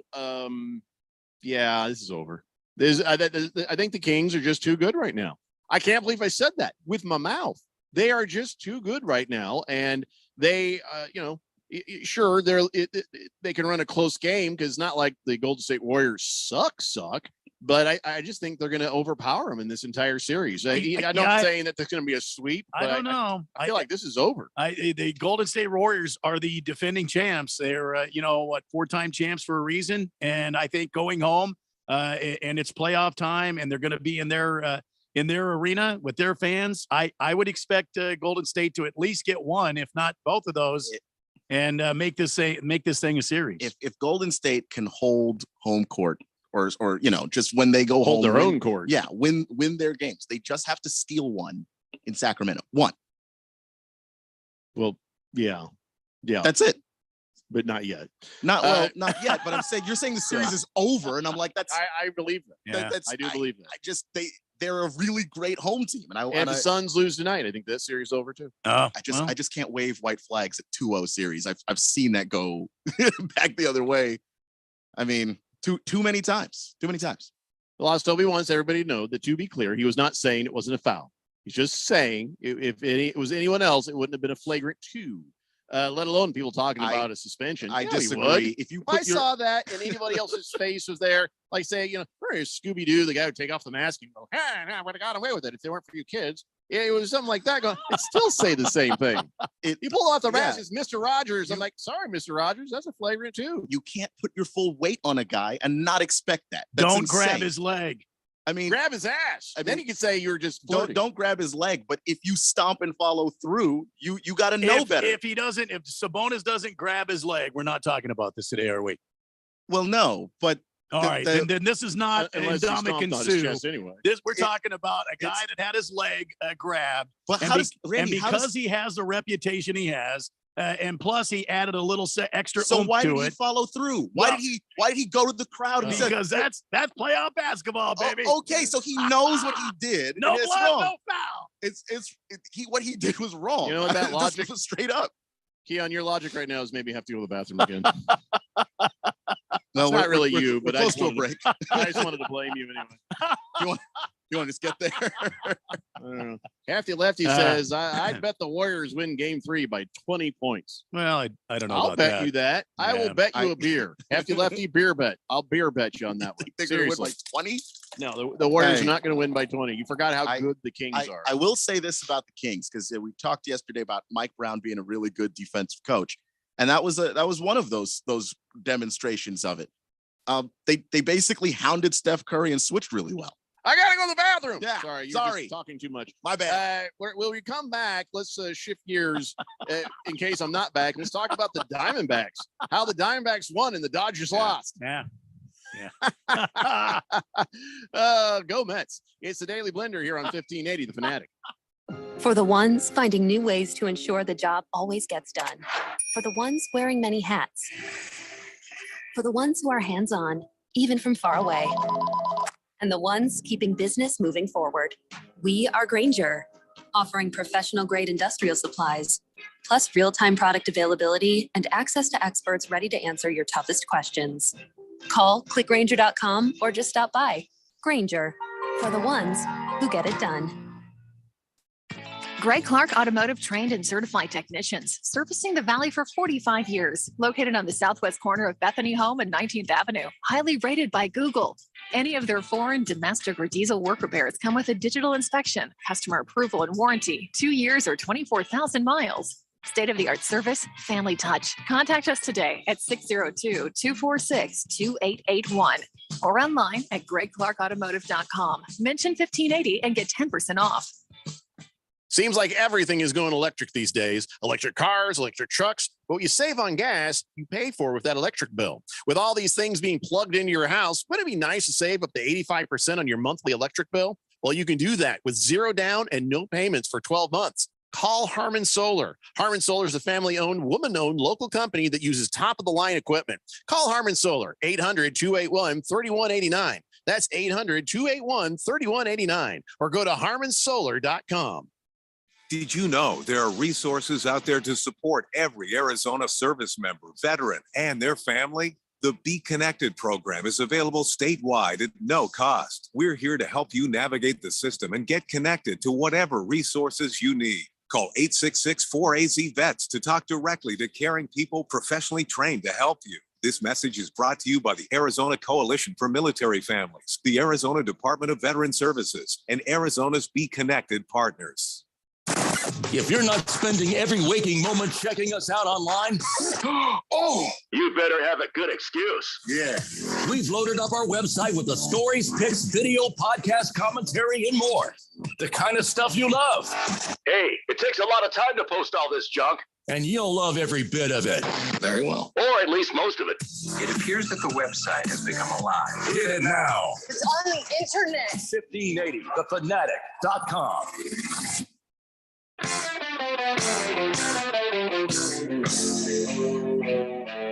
Welcome back to the Daily Blender. Hello.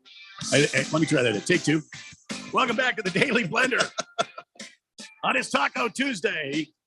As we keep rolling towards 6 o'clock tonight, Jeffrey indisposed at the moment.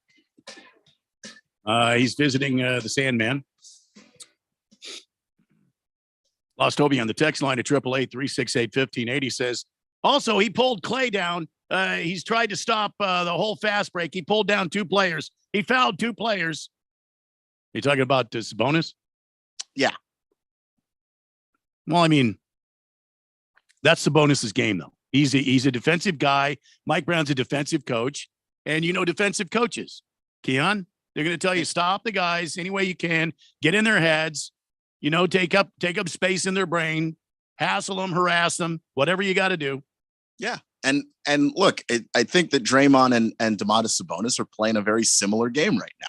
They're both Warriors. I mean, not, Golden State, but you know what I mean. But yeah, in the sense that they're battling. You know, they go back and forth, and they this has been a physical series, and they've been particularly physical in this series, just going back and forth and not giving any ground. And I don't think either guy is dirty. You know, I don't like the follow through of what Draymond did, but I don't think either guy's a dirty guy. Stepped on him and he moved on. Jeffrey's back now. Are we on? About 4 pounds lighter, I believe, at this point. You ever have that thing where this kind of thing happens and you're sitting there doing the inventory of everything you've eaten, and you're going back like 3 weeks trying to figure out what the hell just happened? Yeah. That's what I'm going through right now. I've got to spend many times on the throne, but what is happening? I don't remember eating that.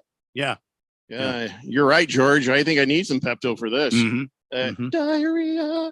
What were we talking about? Oh, right. Well, we were just putting the wraps on, and I lost Toby at texted, and I read the text, and we were just commenting. We haven't moved on to the Diamondbacks beating the Cardinals yesterday.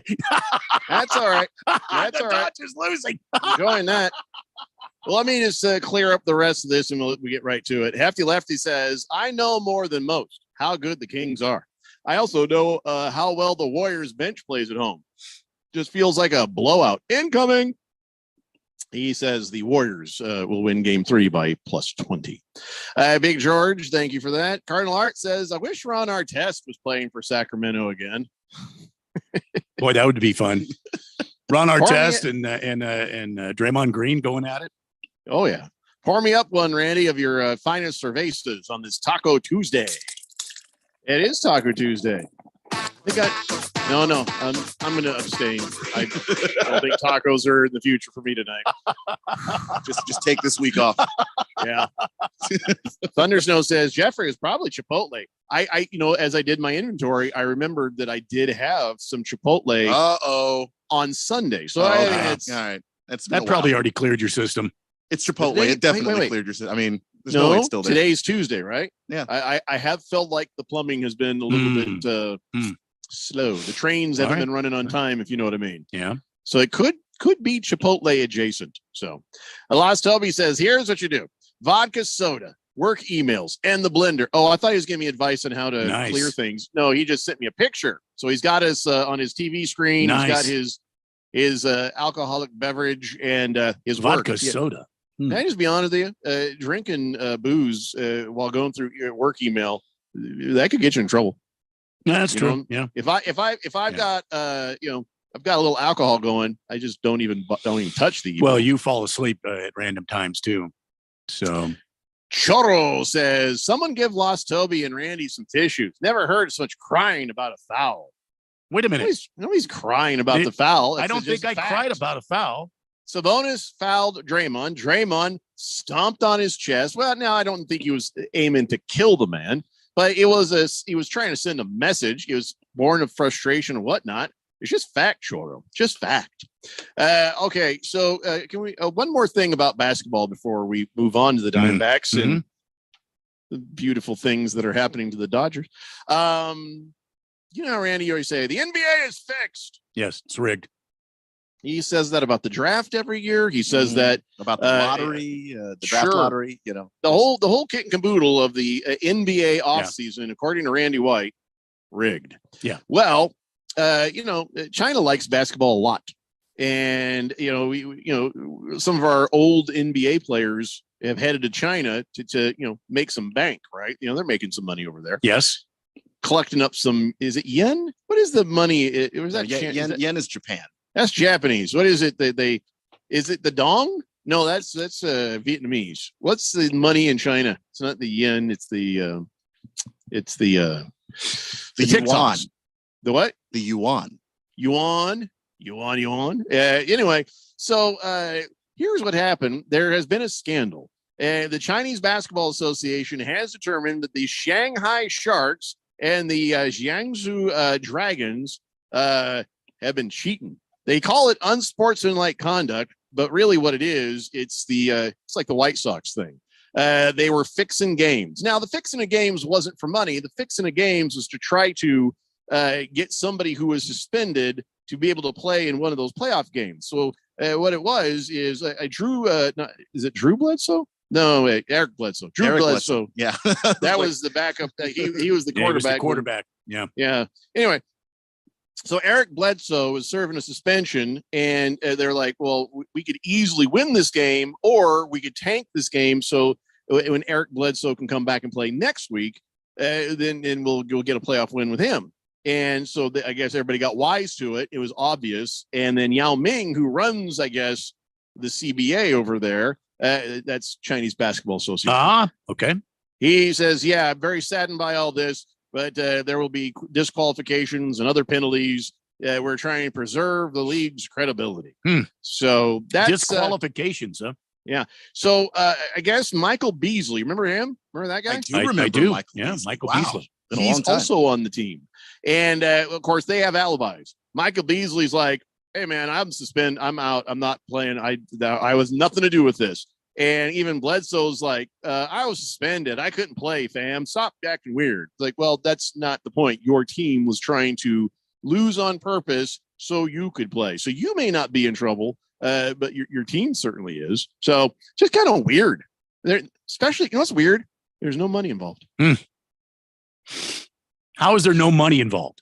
How does that work? Well, I mean, what I mean is they were just doing it, at least this thing. They were fixing the game. They were match fixing is what they call it. So Eric Bledsoe could play in a game. Is he like a big draw there? Are they making more ticket sales? Maybe. He's a very athletic guy. Or are they trying to get it back home so they could sell more tickets? You see what I'm saying? I'm just trying to figure out the whole point of this. Me too, but I don't know how that league is set up, so I can't really help you with a whole lot. Well, the teams are going to be fined an equivalent of $5 million. Wow. Their general managers and head coaches suspended from the league for up to 5 years. Damn, now that's taking care of business there, Jack. I'll tell you what, the Chinese Basketball Association's not rigged. Those teams tried to rig something. Boy, are they paying the price. Yeah. That's heavy duty right there. Yeah, it is. Well, anyways, I just thought that you'd like to hear that, Randy. I do. I just want you to know it ain't just an American thing. I love it. Way to be on top of it. Yeah. Way to be on top of it there, CBA. Excellent job. And then I'm happy. Can I have a round of applause for me? Because I had to go search for this thing, and then I had to read sideways on a piece of paper. Chinese ain't easy to read, Randy. I know. Yeah. You've got to read it up and down and sideways, don't you? Yep. Yeah. Hefty Lefty says, you don't piss off Yao. No. Baker's Cocky Hen says, personally, I think the Kings should take their last big off the bench to attack Draymond. Just kick at his crotch until karma takes over. Yeah, you get a guy in there, you don't care if he's got fouls to give, right? Just wander onto the court and start kicking him right in the groin. Repeatedly. Bam, bam, bam, bam, bam, until somebody pulls you apart. It just counts for one flagrant. If you do it for as many times as Draymond has kicked others in the crotch, you'll tire your leg out. Yeah, that's a good point. Yeah, you're going to be exhausted. Yeah. Cardinal Art says most of these listeners have not seen Sabonis's dad play. You trying to say Sabonis's dad was dirty? Well, don't make Sabonis dirty. Yes. He's a Don't make him dirty. very physical basketball player. Yeah, not dirty, physical. Very physical. Bonus. Yeah, because he played in the 90s. I mean, don't hold it against his dad. I think he would be considered dirty today. Well, I think the thinking on this is that Sabonis got it from his dad. See, that's why he plays the way he does. Lost Toby says his job requires booze for some emails. To be honest, so does ours. Yeah. Hefty Lefty says karma has taken over mini groins at the candy store. Oh, brother. Choro says Ginobili nut punch for Draymond Green. Well, it's karma, man. You're right. He's got it coming. He's got it coming. Ginobili nut punch. For Draymond Green. He's going to be in a club somewhere in like 15 years, just minding his old business. And somebody's going to come up and go, and it's going to be some old player who just hasn't gotten over getting kicked in his nuggets. I hope it's Steven Adams, because Steven Adams is the one guy you should see coming. That guy if he just doesn't, you. Draymond's going to slide out the back door quick if he sees Adams in the building. He's like, oh, I might be brave on the court with the lights and the refs around, but Adams looks like a guy who will kill you. Yeah, he doesn't. Yeah. If you don't mess with him, you don't have enough alcohol in you to go up there and start a fight with him in a bar. He is a scary looking dude, big, large New Zealand man. Just leave that dude alone. Yeah. He's got his Fabio hair flowing in the wind as he's crippling you with his fists. True. Yeah, that's true. Mars Bars 805 says, Happy Taco Tuesday, guys. Randy, how about that game last night? Go Kings, even if it took overtime. I'll take an 805, please. And Oilers suck, he says. All right. Edmonton Cardinal Oilers, Art, for some reason, suck. Cardinal Art says, not saying Sabonis Sr. was dirty. Just very physical. Yeah, the only physical center player. that kind of stood up to Shaquille O'Neal. Oh, yeah. But, didn't work. Didn't work. No. Well, it never worked for anybody, but at least he had the courage to do it. Can we talk baseball now? Yeah. Please.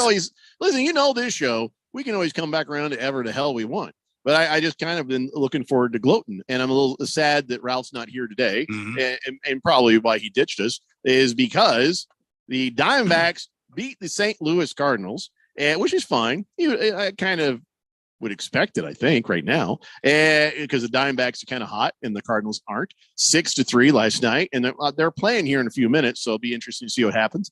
But last night, I think I was the difference maker to defeat. You the were the Dodgers. difference maker. I have decided. Okay. Now I don't know if Ralph is listening. All right. I'm going to assume he's not. Mm-hmm. But I'm going to tell you what I did on the Twitter. I tweeted, "Go Mets." You did that. Yes. Not even hashtag, just go at Mets. Go at Mets. Yeah. And they were down when I did it. They won the game 8-6, the Mets. Yeah. So now it is my duty. Now it's my duty. Every time the Dodgers play, I'm going to say, let's go at whatever team they're playing. I see. And watch the losing streak begin. How many games can I make this go? They play the Mets again tonight at Chavez Ravine. So, I don't know. Maybe this is it. Write it out. All I'm saying is maybe not. Maybe it works. Maybe it doesn't. But what if it does? How majestic. That would be glorious. And also the thing that is really killing me that Ralph's not here is that the Dodgers are below 500. And I just, he said that would not be happening. And I just wish that I could have been here to see his face when he found out that was in fact not true. You may still have that opportunity because the Dodgers are 2 games back from the Diamondbacks. Mm-hmm. So I don't think that their fortunes are going to change dramatically between now. He is going to be here on Friday. Yeah. So hold on to that dream, Keon. Hold on to that dream. I just never thought I'd live in a world where the Diamondbacks were on top of this division and the only team in the division above 500. Just feels good. How sweet it is. How sweet it is. We're only 17 games into the season, guys. I mean, we're taking our happiness where we can find it, Randy. I'm enjoying it while we're here. All right. I forget. Keon is a Washington Nationals fan. And they're 5-11 over He's there got in the NL nothing East. else to look at except for the fact that the Nationals are not the worst league. I'm sorry, the worst team in the league. Yeah. I think the worst team in the entirety of the league overall is the Oakland A's. Now, the Oakland A's fans they're not happy. They're not happy. Who would be happy with 3-14 right now? and being the worst team in the entirety of Major League Baseball. And so I guess the A's are like, the fans are like, we got to do something here. We got to figure something out to get this team to do what? Spend some damn money. We've been there, right, Randy? We have been there. Yes, we have. Well, so here comes the fans, and they're like, you know what we're going to do? We're going to do a reverse boycott on a random Tuesday, and we're going to get as many people into the park as we can to show them, hey, the fans are still here, and you guys need to fix this or you won't get this. So they're going to show up, and they're going to pack the stadium. At least that's the idea of the organizers, and then show them, see what you could have. See all these tickets could be sold if you would just do the right thing. Now, they've got this game tonight against the Cubs. I don't know what the ticket sales look like right now, but the fans are screaming, begging, please, please give us at least better players, if not a better stadium or park. And of course, the owner of the A's has considered, moving the team to Las Vegas. So the fans are like, what the hell?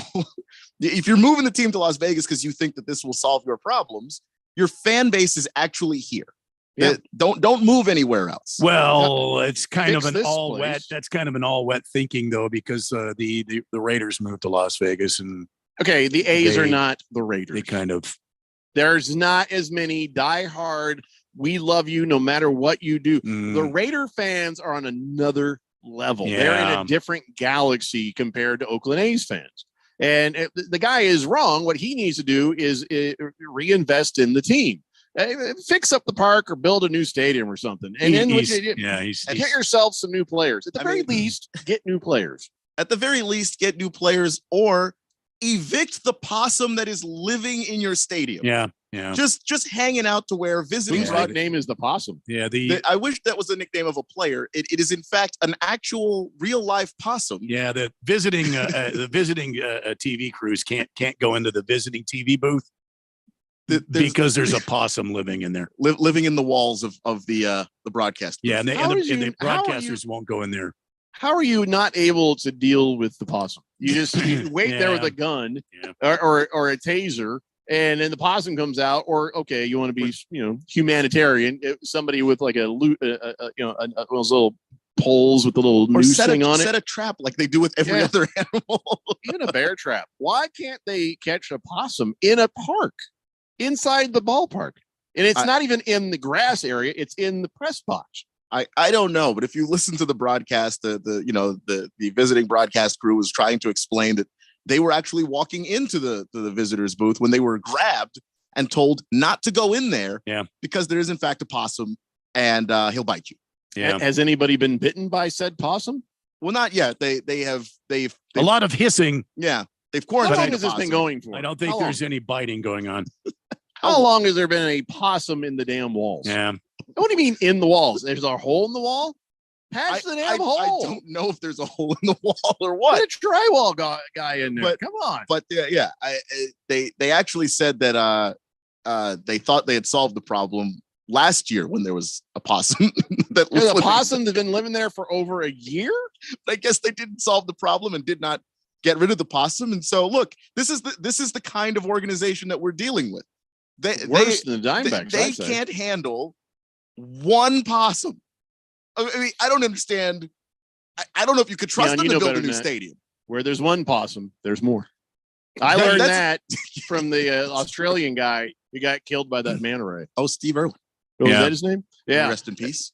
Yeah. Well, yeah. I just think that the Oakland A's are going to move. They have tried to bring forth plans for a new baseball facility. Let's keep in mind they've played in the Coliseum since something like 1968. And the city of Oakland has not done anything to try to help this situation. It's always falling on the ball club, and rightfully so. I think the ball club owners need to have some sort of culpability in upkeep and maintenance of their playing facilities. Shouldn't fall on the taxpayers. But they did bring forth a new ball field and entertainment district and there was all sorts of stuff, and it's kind of been bogged down with concerns from the state of California and the city of Oakland about affordable housing, things like that. I'll And be so- listening. I'm not even paying attention. I'm thinking about how Steve Irwin got killed by a damn fish. Well, you got a manta Nobody, ray. Yeah, manta nobody ray. had manta ray, Manta ray, on right- their card. right It was through the going to be heart. crocodile, alligator, Yeah, or cobra. yeah, something like that. It The was black never mamba. wasn't going to be something swimming. Yeah. Sorry, but I'm sorry, Randy. Go ahead. Well, I'm just trying to explain it. This guy Fisher, I think he's moved on, and he has the ownership group focused on making a move to Las Vegas. I think it's a done deal. I think the last I heard, the commissioner, old drunky drunk, he was slobbering something about this, where they've tried repeatedly to get an updated facility. Nobody wants to go to Oakland to play. That's one of the reasons why these fans can't see superstars come there. Yeah, We're but- talking about a possum Yeah, living in the damn and broadcast booth. And I would have thought shark or maybe swordfish would have Yeah, got Steve yeah, Irwin. but no, if it's going to no. be something aquatic, Yeah. or like dangerous jellyfish, even. Yeah. Has anybody Yeah. ever died from getting stung by a I don't jellyfish? think so. I think, oh, look at that, mate. I don't, no, Yeah. he just peed on it, and it Or was maybe, or even on the outside before manta ray, you'd think unexploded World No, War listen, II you mine. don't play with the manta race. I don't care. Miss Kim, she has been to Hawaii. She's done a night dive with the big mantas. Why would you do that? And, well, she's a thrill. Miss Kim is a thrill seeker. She's I a mean, the thrill whole seeker. time swimming with one hand over my heart Yeah, like this, no. trying to Miss tread Kim, water like Miss that. Kim says you go to this one spot and you stay there, and the manta rays, they come up and they do like Try a to big kill you is loop what they deal. do. No, well, that's what I say. Miss Kim says no, it's impossible. I know a lot of players don't necessarily love Ain't doing it. Oakland, but if you had the money and you paid them, I'm sure somebody No. would go. Are you kidding me? The A's are spending less money than everyone in the league. That's because nobody wants to go Yeah, there. and They're last in honestly, spending. Keon, what does this have to do with Steve Irwin? Come on. It's the Daily Blender here on 1580, The Fanatic. I had a nighttime routine for my frequent heartburn. I would drink milk, I would sleep upright with more pillows, but that painful burning stayed. So I made Prilosec OTC part of my morning routine. With just one pill each morning, Prilosec OTC prevents excess acid production, blocking heartburn day and night. Now I have a new nighttime routine. I call it sleeping. One pill a day, 24 hours, zero heartburn. With Prilosec OTC. It's possible while taking Prilosec OTC. Use as directed for 14 days to treat frequent heartburn, not for immediate relief. If you have unfiled taxes or are in debt to the IRS, this is important news. The IRS just rolled out a new program to help struggling taxpayers more easily resolve their tax problems. It's called the Taxpayer Relief Initiative, and it opens up powerful new options for people looking to get back on the right track with the IRS. And no one knows this program like the professionals at Optima Tax Relief, America's most trusted tax resolution company. They've resolved over $1 billion in tax debt for their clients and have the expertise and experience to help you. One easy call to Optima can start the process, helping to put an end to your worries of wage garnishment, asset seizure, and other aggressive IRS actions. Make today the beginning of your fresh start with the IRS. Call the experts at Optima Tax Relief now for your free confidential consultation. Call 800-704-9936. 800-704-9936. 800-704-9936. Optima Tax Relief. Some restrictions apply. For complete details, please visit OptimaTaxRelief.com. My friend and I are taking a trip to Mexico this year, but neither of us speak Spanish. So we downloaded Babbel and started learning Spanish fast. Want to start getting conversational in another language in as little as 3 weeks? Babbel's quick 10-minute lessons were designed by language experts to be the most efficient and effective way to learn a new language. ¿Cómo te llamas? ¿Cómo te llamas? Babbel, language for life, celebrating 10 million subscriptions sold. Now try Babbel for free at Babbel.com. That's BABBEL.com. It's back. The second annual Fire and Fairways Charity Golf Tournament presented by Kasai Japanese Steakhouse is Monday, June 5th at Silverado Golf Club in Scottsdale. Supporting Arizonans for Children, helping foster kids since 2002. Early entry is just $160 and includes fabulous lunch and drink celebration at Kasai Japanese Steakhouse, Scottsdale. Win a trip to the 2023 Ryder Cup, a Pebble Beach golf vacation, a 2-year car lease from Coulter Cadillac, and much more. You can help. Be a sponsor or donate a prize. Go to fireandfairways.com. That's fireandfairways.com. Greg Clark Automotive trained and certified technicians, servicing the Valley for 45 years. Located on the southwest corner of Bethany Home and 19th Avenue. Highly rated by Google. Any of their foreign, domestic, or diesel work repairs come with a digital inspection, customer approval and warranty, 2 years or 24,000 miles. State-of-the-art service, family touch. Contact us today at 602-246-2881 or online at gregclarkautomotive.com. Mention 1580 and get 10% off. The most important event in sports could happen at any time. Like right now. Or right now. Or even Now. don't miss history. Follow us on Facebook, Twitter, or at 1580thefanatic.com. No, it's it, Jeffrey, that they peacefully glide through the water. The manta ray is one of the largest creatures in the ocean, and it will not hurt you at all. It will not hurt you at all. Kill you like Steve Irwin. It's not an attacking. It's the manta rays are completely harmless to humans. It says right here. And Ms. Kim texted me, and she said the stingrays will sting you. The manta rays will not. Well, it was a manta ray, though, that killed Steve Irwin. Well, but maybe he swum up on it and he, cracky, look at this beauty here, mate. And then he probably touched it. You don't touch a manta ray. And that's probably what it got him. You know, are we live? I'm sorry. Yeah. Are we back? It's a Daily Blender here on 1580 The Fanatic. And I just found this, I guess, Craig Fouey. Remember Craig Fouey? Oh, yeah. Craig Fouey? Coach Fouey. He's starting crap with Russell Westbrook. No I kidding. believe you not. There's video from Craig Fouey. He's standing there doing a report to a camera, and Russ just happens to be standing there. And Craig is just doing his report. He's doing his thing. And I don't know if he was doing it on purpose, but he's doing his thing. He's like, yeah, we expect the Suns to come out and set the tempo.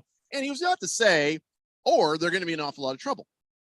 Well, Russell Westbrook's standing there. He can't even take it. He goes, good luck with that. I mean, it was pretty funny that Craig Fouey just doesn't even give a crap. And he's just like doing his little shot for Channel 15. He's like, oh, yeah, the Suns should come out and set the tempo. Good luck. Or they're going to have an awful lot of problems. What the hell is your problem, dude? Oh, look at the bastard. It's Russell Westbrook. Sorry. What I love about Craig Fouey, about once every couple of years, he pisses off somebody in the sports world, and he does it like justifiably. You know what I mean? Remember he was saying, oh yeah, Bruce Arians is going to leave. He's going to retire or whatever. Yeah. Everybody's like, that's not true. Everybody's like saying, yeah.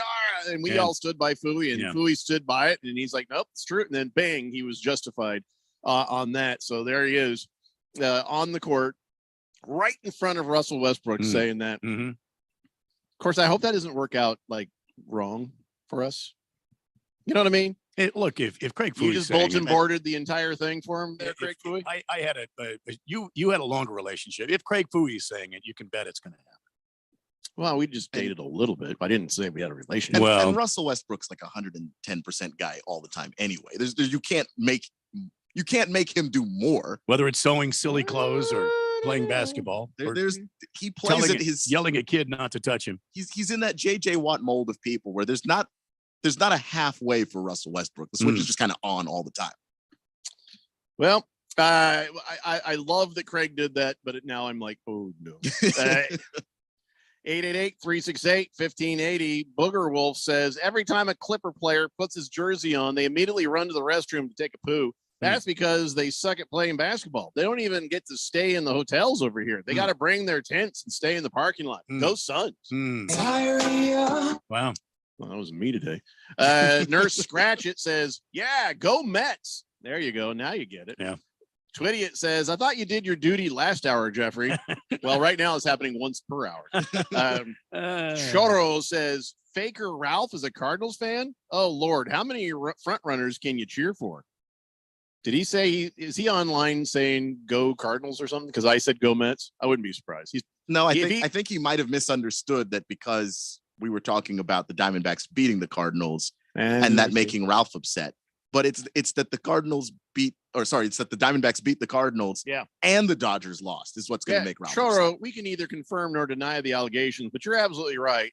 If it were a front runner, he'd be all over it. But right now, the St. Louis Cardinals are not There's going to that. be some guy on the team that grew up in Los Angeles that he's going to say he's been watching for 10 years or whatever, and the guy's finally here, and that's why he's a St. Louis Cardinals fan. I'm sure that's how this. I got to tell you, last night Merrill Kelly threw a beauty for the Diamondbacks. Tonight's the youngster Drew Jameson. That kid is very poised. I would expect the Cardinals to have trouble with this Jameson kid. I mean, the guy just good, got a great arm, a live arm. Baker's Cocky Hen says the A's are amazing. Just bet against them every night. It's working. And he says, by the way, so what are they doing? They're packing the stadium with Cubs fan. Is that the protest? Well, the idea is it's going to be A's fans. But somebody check in on that game tonight. And let me know how that crowd looks. They see if that whole ploy even works. I don't know if that would even work on an owner. If Randy says the deal is pretty well just done and the A's are leaving Oakland, then, it won't matter. They're going to be, hey, thanks for the parting gift of your money. Bye. So it won't matter what the A's do. Rough Rob says, bet on Oakland to lose damn near every series, and you'll come out on top. Look. And he says, Chris Paul, by the way, needs to channel his inner Draymond Green tonight. You mean on Scott Foster, stomp on his chest? Because I wouldn't be opposed to that. But the three teams you bet against and just make money, bet against the Nationals, bet against the A's, bet against the Royals. I've been doing it since the season started, and it has not failed. Wow. In your head now. Yeah. Oh, yeah. Wow. Oh, yeah.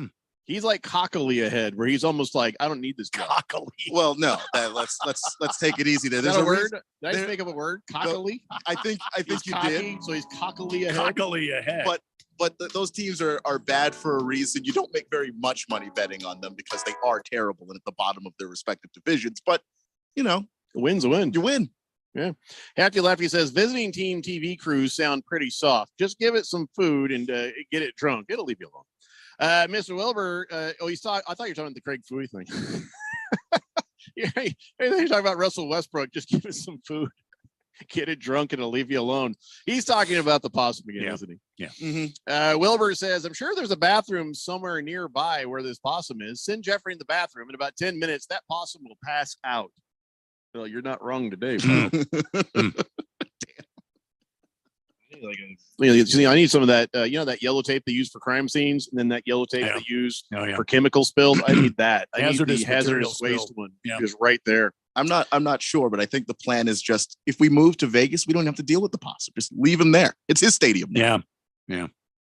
That would be amazing. And so let's take that. It's the Possum Stadium. So the Possum then was able to crowdfund enough money to get a team. And it's the Possums. It's the Oakland Possums. But they're and the literally first year possums. They're out. They win the damn World Series. Well, you think about it. A possum's like what? Maybe a America. foot off the ground. What kind of strike zone is that? It's a hard one to figure. That's what I'm saying. Yeah. You just walk them all. I like where this is going. Fish Tank says, how little do you have to care about your team to just let a possum live in the stadium? This is worse than the Commandos with their bad plumbing. Yeah, the sewage pipes breaking over people's heads. They're like, it's just water.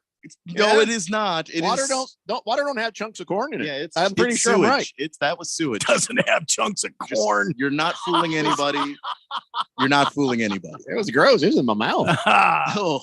Lost Toby says, Randy, that is not true. The city of Oakland offered a plan to fund renovations, a new park, and ownership rejected the offer because it just wasn't enough. Yeah, I think you're right. I do remember that.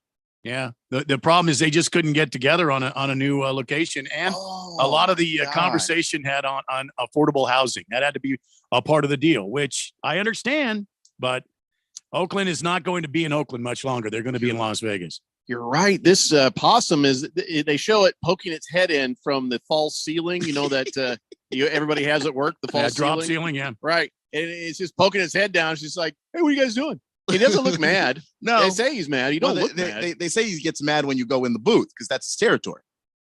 So as long as you just stay in the doorway, he's just kind of looking like, it's cool. Let's see if anybody drops some popcorn. I'm going to go grab that. Yeah. Hey, get out of here. They found a temporary area for visiting broadcasters to go because that's the possum owns that spot now. It is his. That is awesome. Big George says, Randy, it's not a done deal because if it was, the A's would have left already. Well, these things take time, George. Yeah, I think it's Big George. I think it's practically done. The ink just has to dry. I think it's one of those. We'll be hearing about it soon. I think that they verbally basically have decided that they're doing this, and Major League Baseball doesn't have a problem with it. It's that same city, George, that was trying to lure the Diamondbacks there. That suburb of Las Vegas. They have a plan to put a $2 billion baseball facility in place. Seahack, who we haven't heard from since December 6th, texts in, says, bleep taxes. I'm out. Randy, please pour me a tall Jameson. Hmm. The hell you been doing for all these months, Seahack? Wow. Navy Brad says, we want the cup. Okay. Which cup? Don't know who that is. I'm Which guessing cup? Stanley Cup. Stanley but, Cup? Who are we? World Cup? Twitty says, isn't that guy Cockley a retired NFL rep? No, you're thinking Keekly, the guy who had the concussion. No, that's Hockley. Hockley. Clippers. Oh, there you go. You're right. Yeah. Against the spread says, we have enough Clipper fans living in tents already here in downtown Phoenix. I'd like to propose a plan to repatriate our California refugees back to their promised later. We just need some bogus flyers about free drugs and abandoned houses in Beverly Hills. After that, we empty the U-Haul lots in Phoenix for one-way tickets home. Problem solved. That's what I like about Against the Spread. When he's done setting his bets and figuring out what he's doing, he's an idea man. Yeah. Visionary. Yeah. All right, we must take break. When we come back, we got some football to talk about. It's the Daily Blender here on 1580 The Fanatic. Attorney Joe Cordell. Business owners and professionals face special challenges in divorce court. In addition to everything else going on, they have to contend with allegations that they are earning more than they are, coupled with claims on their business or practice itself. Clients with assets depend on their divorce lawyer skills in these matters. And that's why it's so important to hire someone that has those skills. Schedule an appointment with one of Cordell & Cordell's Phoenix area attorneys. Joseph Cordell, licensed in Missouri and Illinois only. CordellCordell.com. Remember when you could go to the doctor and actually leave feeling better? Hi, this is Dr. Stephen Katz. The problem with our healthcare system is the focus on the system and not on your healthcare. At the Naturopathic Physicians Group in Scottsdale, our doctors are experts in full spectrum healthcare using a natural approach. Patients come in for a variety of issues, including joint pain, chronic conditions, and issues specific to men and women's health. We help people find relief when other doctors have failed. Our naturopathic doctors can restore your pain-free life using cutting-edge regenerative treatments. We can also help restore balance to your immune, digestive, and hormonal systems. Addressing your cause can also improve both mental and emotional stability. If traditional medicines aren't working for you, don't you think it's time to start feeling like yourself again? Call us. We're the Naturopathic Physicians Group in Scottsdale, Arizona at 480-451-6161. That's 480-451-6161 or go to naturopathicgroup.com. My brother-in-law died suddenly, and now my sister and her kids have to sell their home. I knew we could not put off getting life insurance. An agent offered us a 10-year, $500,000 policy for nearly $40 a month. SelectQuote found us identical coverage for only $18 a month. Call SelectQuote at 1-800-452-5050 or go to SelectQuote.com now. That's 1-800-452-5050. Full details on example policies at SelectQuote.com/commercials. Give back to Arizona and be part of something bigger than yourself. When you sign up for AmeriCorps, you open a door to make a difference. Serve as a teacher, protect nature, support veterans, or help where your passion lies. Part-time or full-time, student or senior, AmeriCorps is for everyone. Sign up at serve.az.gov. That's serve.az.gov. This message is sponsored by the Arizona Governor's Office of Youth, Faith, and Family. Hey, wouldn't it be great if life came with remote control? You know, you could hit pause when you needed to, or hit rewind, like that time you knocked down that wasp's nest. Uh-oh. Well, life doesn't always give you time to change the outcome. But prediabetes does. With early diagnosis and a few healthy changes, you can stop prediabetes before it leads to type 2 diabetes. To learn your risk, take the 1-minute test today at doihaveprediabetes.org. Brought to you by the Ad Council and its prediabetes awareness partners. Live from the Harmon Solar Studios in Scottsdale. This is KQFN Tempe. Also transmitting on K25CD Phoenix at 99.3 FM. And K240U Fountain Hills at 95.9 FM. It's time for the third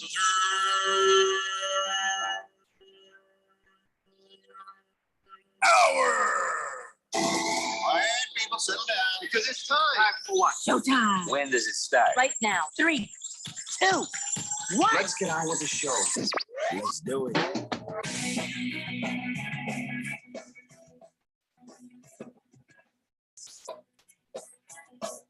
All right, everybody. It's 5 o'clock here on the Daily Blender. I'm your good friend, Radio Pal, Jeffrey O'Brien, alongside Randy White. Got Keon Rose in the control room, and you guys are on the Fanatic text line, 888-368-1580, as we broadcast live in the Hartman Solar Studios in Scottsdale. Oh, boy. All right, so we're 2 hours away from the Phoenix Suns, hopefully taking on and defeating the Los Angeles Clippers. Right now, though, the Diamondbacks down 1-0 in the bottom of the first. But, that's all right. Just, they just started. Don't panic. But anyway, so, yeah, I'm going to sit down. I'm going to watch this Suns game. I'm looking forward to it.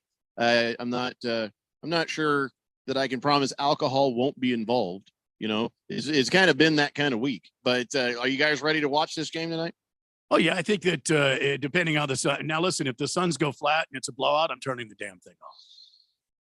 Yeah, I mean, what do you consider the blowout, though? We actually have had a treaty that we all had to argue about and agree on what constitutes a blowout in the game of basketball. I believe the number is 20.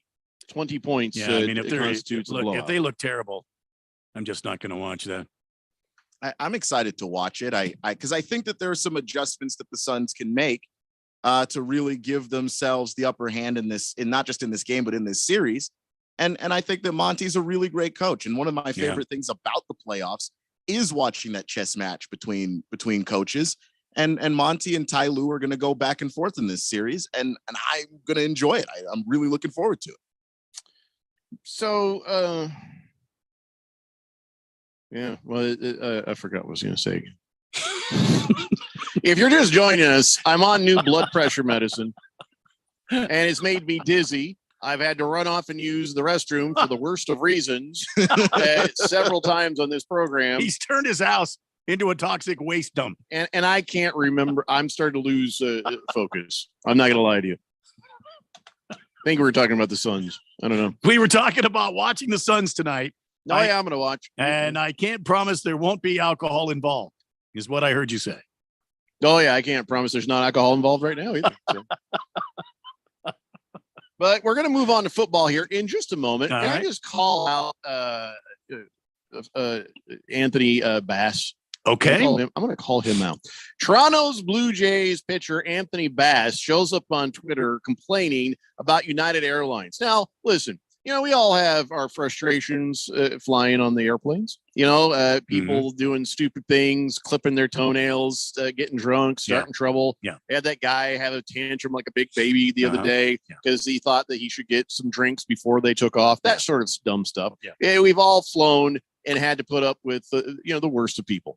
But man, this really kind of shows you where you are in your life when you get on Twitter and you say, the flight attendant at United just made my 22-week pregnant wife traveling with a 5-year-old and 2-year-old get on her hands and knees to pick up popcorn mess that was made by my youngest daughter. Are you kidding me? What are you doing, man? Yeah. And that's my first question. I don't know if he was on the flight. I read that he wasn't on the flight, but that was when I saw the tweet, that was my first thought was, and you made her who pick took it up? That picture. Right. Yeah. But here's the thing. She's 22 weeks pregnant. Somebody that's, that's like 5 months. You can bend when you're pregnant. That's not even it. What it is maybe you need to learn how to control your kids. Maybe you need to learn how to be considerate of other people. Kids don't have to be just left to make messes all they want. I never had a kid make a mess like that on a plane, in a restaurant, or anywhere else. I was always attentive to make sure, because I didn't want to make more work for somebody else. But that didn't matter to Anthony Bass, because somebody's like saying, hey, I'm genuinely curious, who should clean up the mess your 2-year-old made? As a parent of 3 kids, I'm responsible, this person says. And he goes, the cleaning crew they hire. And he says, one last comment about today's incident. United had provided the popcorn, not my wife. Again. So you are now complaining about the free popcorn that your kids, instead of getting in their mouth, made a mess on the floor. And a flight attendant just says, hey, do you mind picking some of that up? That's ridiculous. Yeah. I'm sorry. Also, I'm on the side of the United. In a lot of cases, and I don't know for every airline what's true, but I have had a few friends who've been flight attendants. The flight attendants have to clean it up if you make a giant mess, and so they also have to prepare a lot of other things for the next passengers coming on the plane. So yeah, they may not have the time to clean up after every child that's on a plane. Yeah. Anthony Bass, you're an idiot. Seriously. And if your wife, you know, because she is pregnant, you know, if she's going to have some trouble corralling kids, maybe she shouldn't travel that way. You know, or say no, thank you to the popcorn. Look at these. They're animals. You know, one pregnant woman alone with 2 kids might be a bit much. I don't know, but absolute animals. But you just know if your kids are animals. You know what I mean? Yeah, it's not a surprise. You live with them. Yeah. All right. So Anthony Bass, just wow. How dumb are you? You know what I'm saying? How dumb are you to go after United publicly just because your wife had to pay? Your pregnant wife, by the way, when you leave her at home to go play your games and she's doing whatever she's doing, that 22-week pregnant wife has a 5-year-old, 2-year-old. She's on her hands and knees cleaning crap all the time. She's having to deal with the diapers on that 2-year-old, probably on your 5-year-old too, because you sound like a wonderful parent. I'm just saying, she's already, unless you've got people, in which case have her fly with people. I'm just, you know what I'm saying?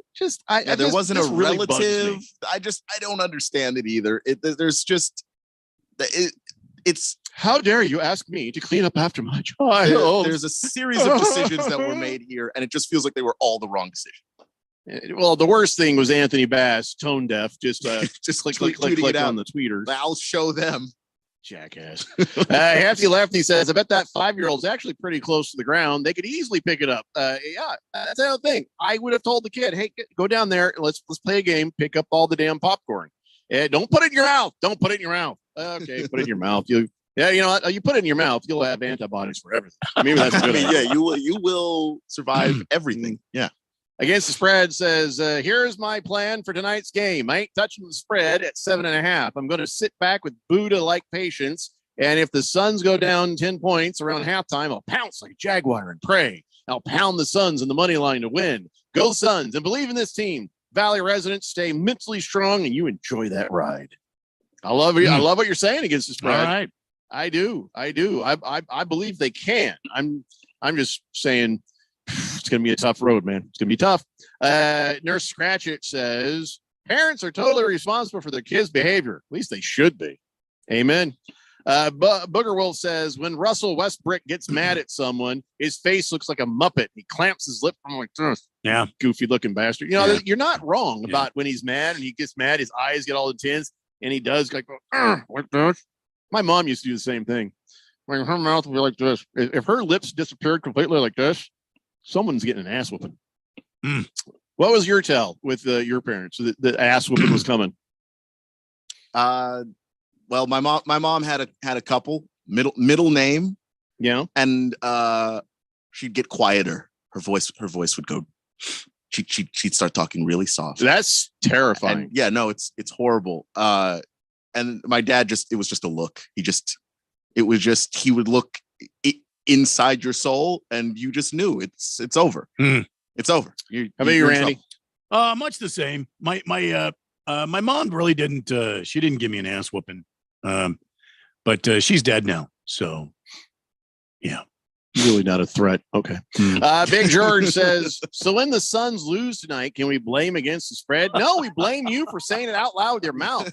We're not saying they will lose. Big George. Jesus, George. Damn. You're not going to blame a guy for having optimism, by the way. That's just, come on. Pink Guy says, what about the kids that make a mess at Peter Piper? That's a little bit of a different situation there, I think. But I agree. Your kids shouldn't be making those sorts of messes anywhere. At least do your best to try to minimize the damage. Even in a place like Peter Piper, I would get after the kids. Hey, don't make a mess there. Because use your napkin, do your thing. Don't put that on. If a kid dropped crap on the floor, I'm picking it up off the floor.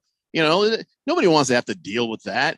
Even Randy and I, we go to Bartle's Pizza. There's a girl who'll come out and she'll bust the tables. Randy and I, what do? We take our plates, take our stuff, and throw it away. Yeah, and our mess, and we put it over there. It's something called the damn trash can. Yep. pick up after ourselves. Just because somebody out there has to go do it doesn't mean you got to be a bastard about Exactly. Yeah. Let me see here. Yes, campaign, is he out? Charles asking. I believe Do we have an official word on that? I think he's out, but everything I see is either ruling him out or saying it's a game time decision. So I don't think he's going to play. I've got a couple of men of the day candidates that I'd like to share with you All before we right. talk football, if we can do that. Yes. Okay, so almost an automatic man of the day when somebody breaks a world record. Okay. This one I think is, you can't even dispute that this is a good candidate. This 33-year-old accountant from Australia, he has gotten himself into the book of world records by doing, and this is going to make you your head spin, 3,206 push-ups in 1 hour. Wait a minute.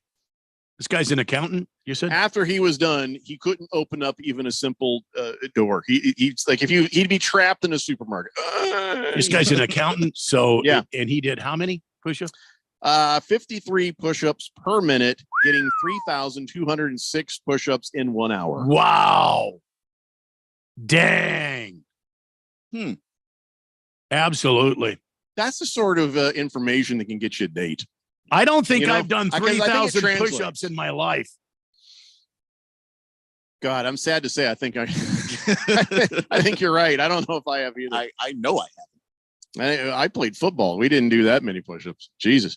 But so anyway, so that's one guy. This Lucas Helmke with all the damn push-ups. But then there's another guy. This other guy, I'm just kind of like, that might be manlier. So you know how we've been trying to save them pandas for like forever, Randy? Remember, Yes. like Yeah, like the pandas, save the pandas. Yeah. Oh my God, they're useless if they can't just, I'm Yes. just saying they're kind of I don't know why. It's only because they're cute. That's the only reason I think. Because outside of that, maybe they're not supposed to survive. Anyway, so on Saturday, at a panda sanctuary, there's Panda Ching Ching, and that is his actual name. Don't come at me with any racist like, oh my God, no, his name is Ching Ching. Okay, All right. and Ching Ching is 8 years old. Ching Ching hanging out. So I mean, oh yeah, thank you very much. I like these carrots. Thank you. I'll have myself a nice carrot. And he choked on one. Uh-oh. Oh, damn bear can't eat a carrot with that. No wonder they're going extinct. You can't eat a damn carrot. You got these big bear teeth. You should be able to swallow a carrot whole with that giant bear. He's like a 300-pound beast. Yeah. That panda bear is, guess what? Still a bear. Anyway, so he starts choking on the damn carrot. So then this guy who's working in there, he goes out there. He's like, oh, that don't look good. And these things are kind of expensive. And he's like, Pam, starts beating that panda on the back. The panda looks around, is like, almost like he's like, what the hell, man? And when the panda slaps didn't work, he actually lifted the bear up and did the Heimlich maneuver over and over again. What? Can you imagine? Like, listen, 300-pound guy, the 300-pound bear. So he did the Heimlich, and there goes the carrot. He saved the bear's life. Oh my goodness. That's So, man of the day right there. Yeah, this guy, he was a panda breeder, which means he's already a freak. Okay. But still, Yeah. and I saw the video. And it looked like he was Heimliching a guy in a panda suit. You know what I mean? The panda was like, so that's pretty intense. And by the way, I don't know, you're supposed to know things. And if we're counting on you to save the species of panda, maybe cut the carrots up into bite-sized pieces next time. Yeah. Maybe slice it. Your mom would slice them down the middle or make little carrot sticks. Smaller carrots would be good. So, all right, guys, who do you think? Is it the push-up guy or the panda Heimlicher guy? Panda Heimlicher guy. Yeah. I'm going to go Panda Heimlicher as well. Yeah, this is not Lucas's day in Australia with the push-ups. Yeah. That Even though any that other is day. impressive. Yeah. Any other day, but you're in there doing the Heimlich and the panda. Right? Yeah. Although I think it's a lost cause. Those things are just not meant to survive. They just, I mean, we it's- are forever saving these things. there are so many animals that when you put them in captivity, even though that's not the best place for them, it's at least a safe spot where they can kind of get the population back up. We can't even do that with pandas. No. they're sitting there. They're desperately like, hey, here, boy panda, here, girl panda, do what pandas do. And they're like, And, Not interested. They're showing them porn. I'm not kidding. This is true. They're showing them porn, trying to get them to go like, and what happened is it just one of the pandas are watching the porn. And they're like, shaved itself. But outside of that, they didn't make any babies because the one panda's like, look at all, there's no hair. Kind of had body issues after watching the porn. And he thought, well, maybe it'll make it look bigger. I don't know. Anyway, so yeah, panda guy, you're right. Man of the day. Absolutely. You want to hear the worst guy of the day? Oh no. I want you to take a look at this picture here. Yeah. Okay. What do you think when you see this picture of this guy? He's kind of got a cockeye kind of look to him. Looks kind of shady. Yeah. Clearly, that's a mugshot. So you Okay. know something's not right, Yeah, right? Something's wrong there. Looks very sleepy for whatever reason. When you look at that guy, do you think I trust him? No. No. No, I trust him. I trust him enough that I will go into this hotel room and let him do dentistry on me in the bathroom. Oh no. No. No. Yeah. No. So the police in Connecticut, they're like, what's this? Somebody's doing dentistry in a La Quinta. Oh no. They go to the La Quinta there, and I guess people kept walking out of his room with like bloody gauze in their mouth. Oh no. And so he was in there. He says, "Oh no, I'm not doing dentistry. I'm just doing referrals. I'm just looking at him and doing referrals." We saw a guy out there with his blood coming out of his mouth and gauze. He said you did dentistry on him, and they're like, if you're doing referrals, why is there a portable X-ray machine? Why do you have a suction machine? Why are there drills? Why do you have amoxicillin? Why are all these medications in here? And why are you wearing a little white coat that says "I'm the dentist"? You know what I'm saying? This dude was in a La Quinta, and who in their right mind says, "Yeah, he seems legit." I go in there and let him do I don't care how desperate I am. There's no way I trust that guy. Especially with that face. If that guy were a real dentist in an actual dentist's office, I wouldn't trust that guy. Yeah, he was like, what's going on in Look New at him. Hampshire that this guy's got to be practicing dentistry out of a La Quinta bathroom? Did he What- lose what are a you doing license? I don't understand. Are you getting out of town this weekend? You and the kids doing anything? All right, hold on, spit. All right, yeah. Hey, you got any certs? You just if you go to this guy and you're something wrong, you've got it coming. That's all I got to say. All right, let's take a break. Let's come back. Let's talk some NFL football. It's the Daily Blender here on 1580 The Fanatic. This is Brent Musburger's Action Update on 1580 and 99.3 The Fanatic. The best way to start betting smarter is to sign up for a free VSiN subscription at vsin.com/subscribe. That's vsin.com/subscribe. The ever-changing future bet odds for the NBA championship. The Celtics now the favorite to capture the NBA Finals, plus 290, while the Milwaukee Bucks plus 310. Bucks did get good news on the back of Giannis Antetokounmpo. Had an MRI. It is clear they're optimistic that he'll continue with this series against Miami. The Phoenix Suns are the best bet in the West at plus 550. Philadelphia plus 700. Denver plus 800. Golden State, who trailed their series to Sacramento 2-0, are plus 1,200 to repeat as NBA champions. I'm Tony Desiri with your VSiN Action Update on 1580 and 99.3 The Fanatic. Imagine it's the last ride, but your symptoms of irritable bowel syndrome with constipation, or IBS-C, are taking you for a ride. What should you do? Keep managing your constipation with belly pain the same old way? Or try getting ahead of your symptoms by talking to your doctor about treating it with Linzess, linaclotide. Linzess is a prescription medicine that treats IBS-C in adults. It's not a laxative. It's a once-daily pill that helps you get ahead of your symptoms. It's proven to help you have more frequent and complete bowel movements and helps relieve overall abdominal symptoms, belly pain, discomfort, and bloating. These symptoms were studied in combination, not individually. Do not give Linzess to children less than 2. It may harm them. Do not take Linzess if you have a bowel blockage. Get immediate help if you develop unusual or severe stomach pain, especially with bloody or black stools. The most common side effect is diarrhea, sometimes severe. If it's severe, stop taking Linzess and call your doctor right away. Other side effects effects include gas, stomach area pain, and swelling. Imagine, what could relief from IBS-C mean for you? Talk to your doctor and say yes to Linzess. Learn more at linzess.com or call 1-800-LINZESS. Sponsored by AbbVie and Ironwood Pharmaceuticals. When it comes to covering the high school sports scene in Arizona, AZ Preps 365 has all the answers. Every Saturday morning from 8 until 10, they break down games, interview the newsmakers, talk with coaches from around the state, and stay up to date with what's happening with prep athletes and breaking news from the Arizona prep scene.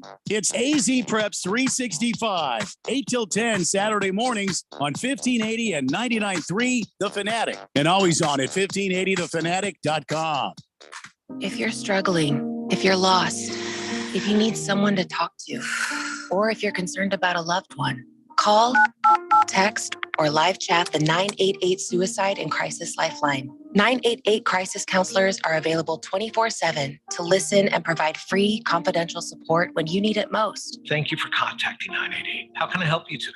The first step to help and healing is 3 numbers away. When you reach out to 988, Hope always answers. This message is sponsored by the Arizona Department of Health. Baseball is in full swing. See you later! Walk-off, 3-run home run! And we've got the grand old game covered like an infield tarp. How about that? Who's hot? Who's not? We've got the latest news, score, highlights, and info from around the league all season long. It's a camper and it'll go all the way to the wall. We are your MLB hookup. Looking up and it's gone, a home run. Get all the games you can handle on 1580 and 99.3. The Fanatic.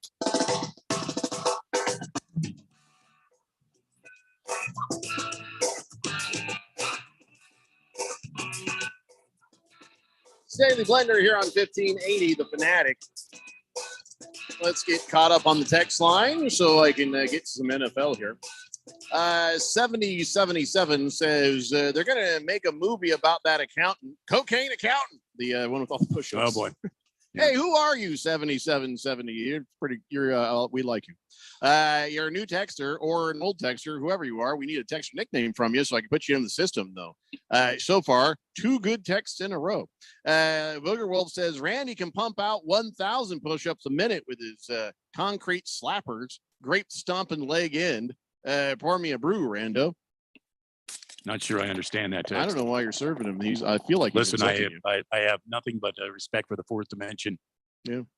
Against the spread says Suns win big tonight, George. And that Panda Bear, by the way, was lucky because he almost won the Darwin Award and a one-way ticket to the Wuhan wet market.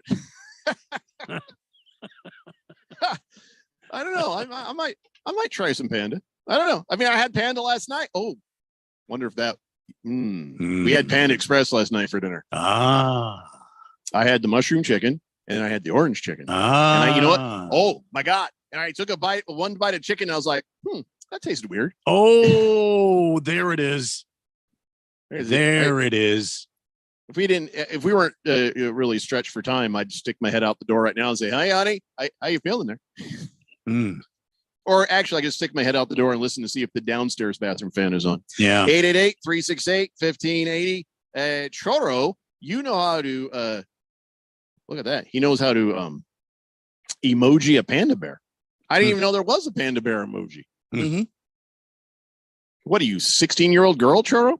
Crackalakin says, I'd rather have Tom Hanks do dentistry on me in a cave somewhere on a desert island than see that guy. Let's see. Nurse Scratchit says, hey, Tequila Tuesday. Pour me one, Randy. Well, tequila. Sure. Wow. He's about to get crazy. The Jet says, Panda is pretty good, but not as good as a bald eagle. You talking about the one that was sitting on a rock, trying to hatch a rock? He was just, turns out, no, they found his mate laid an egg and he's sitting on that now. He was practicing. That's what he was doing. He was practicing to be a good father. So Tia says those La Quinta dentist customers would have paid much less in Mexico. I'm just saying. Yeah. Oh no, there's a lot of people who do go across the border into Mexico to get some dental work done. I wouldn't, but people have come back with some pretty good results, I guess. All right, okay, I got football here. What's the matter, Randy? The whole dentist thing. I'm starting to get the the sweats going. Yeah.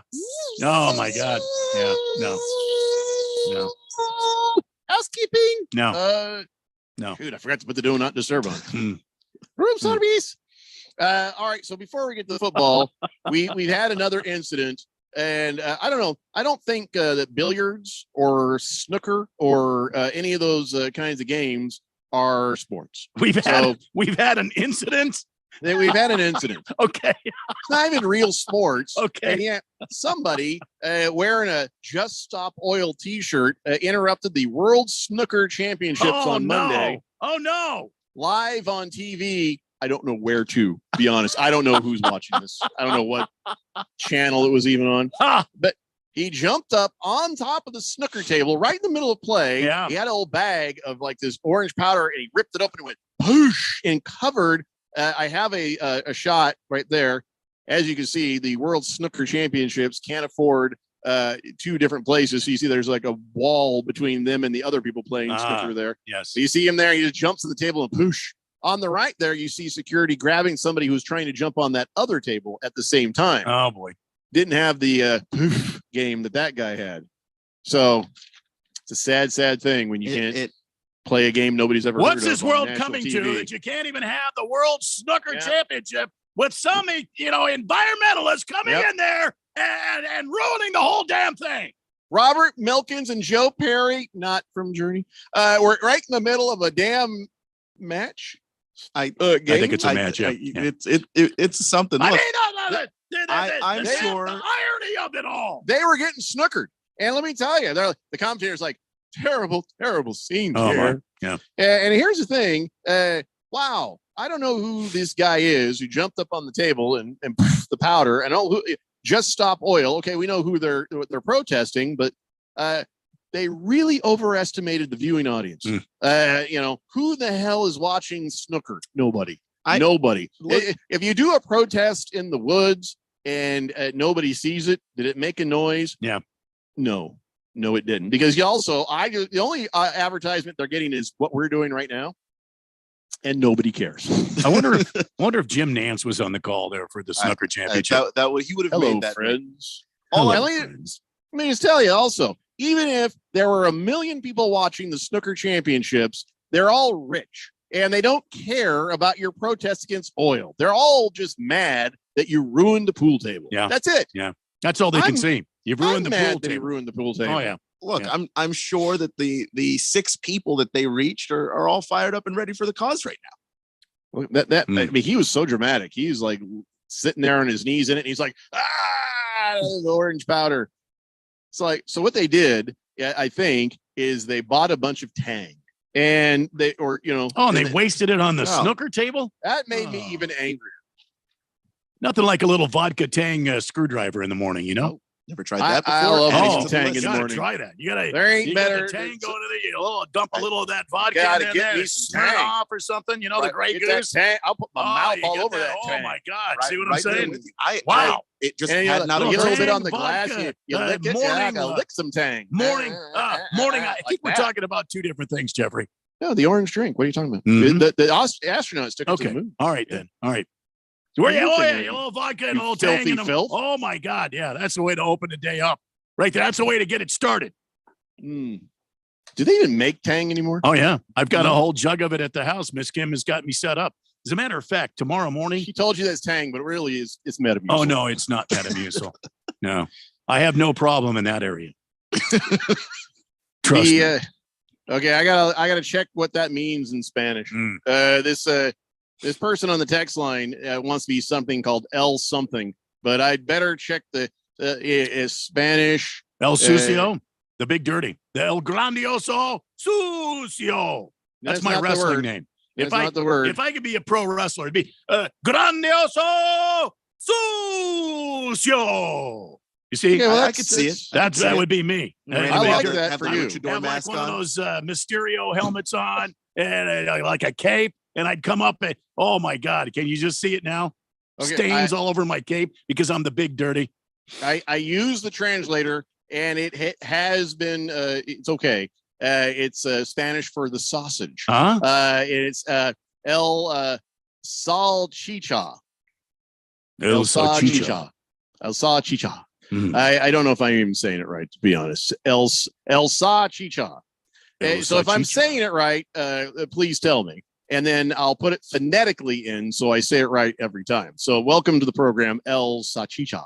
The Jet says, I really hope some small radio station doesn't run with that story about the snooker table and the orange powder. I hate to give those guys more credit than this, than his due for protesting. Yeah. How are they going to clear that? How are they going to clean that snooker table? I don't understand. All that tang on there. What's this about a small radio station? Yeah. I don't understand. I don't get it.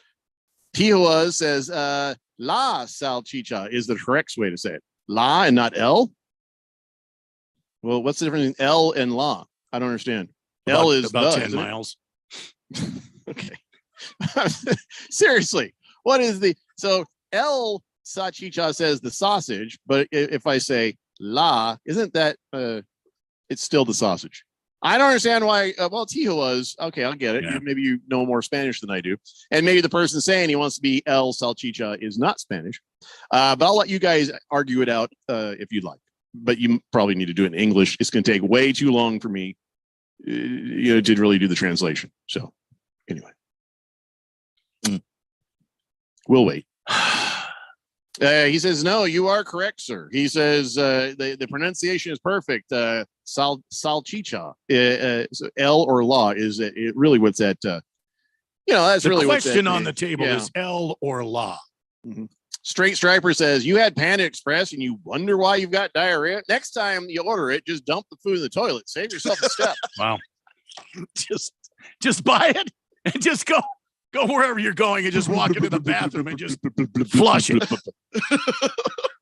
I like Panda Express. I don't like they put so much damn cabbage into their chow mein. Well, that's the problem right there. The cabbage and the rice. Whenever I eat it, sounds burnt and maybe tastes a little bit of cigarettes. I don't know. I'm not even kidding. That's kind of what it reminds me of. Like, did they make that in an ashtray? It just has this weird taste.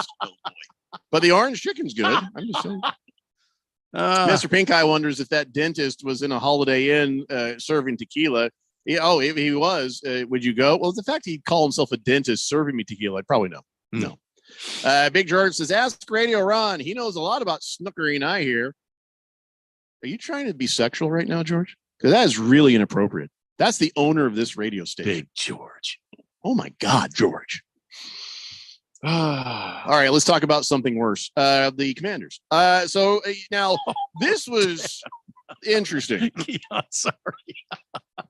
He's just wrong. I feel I'm not wrong. Nothing about that. The Commandos are worse than snooker. I mean, I'm right.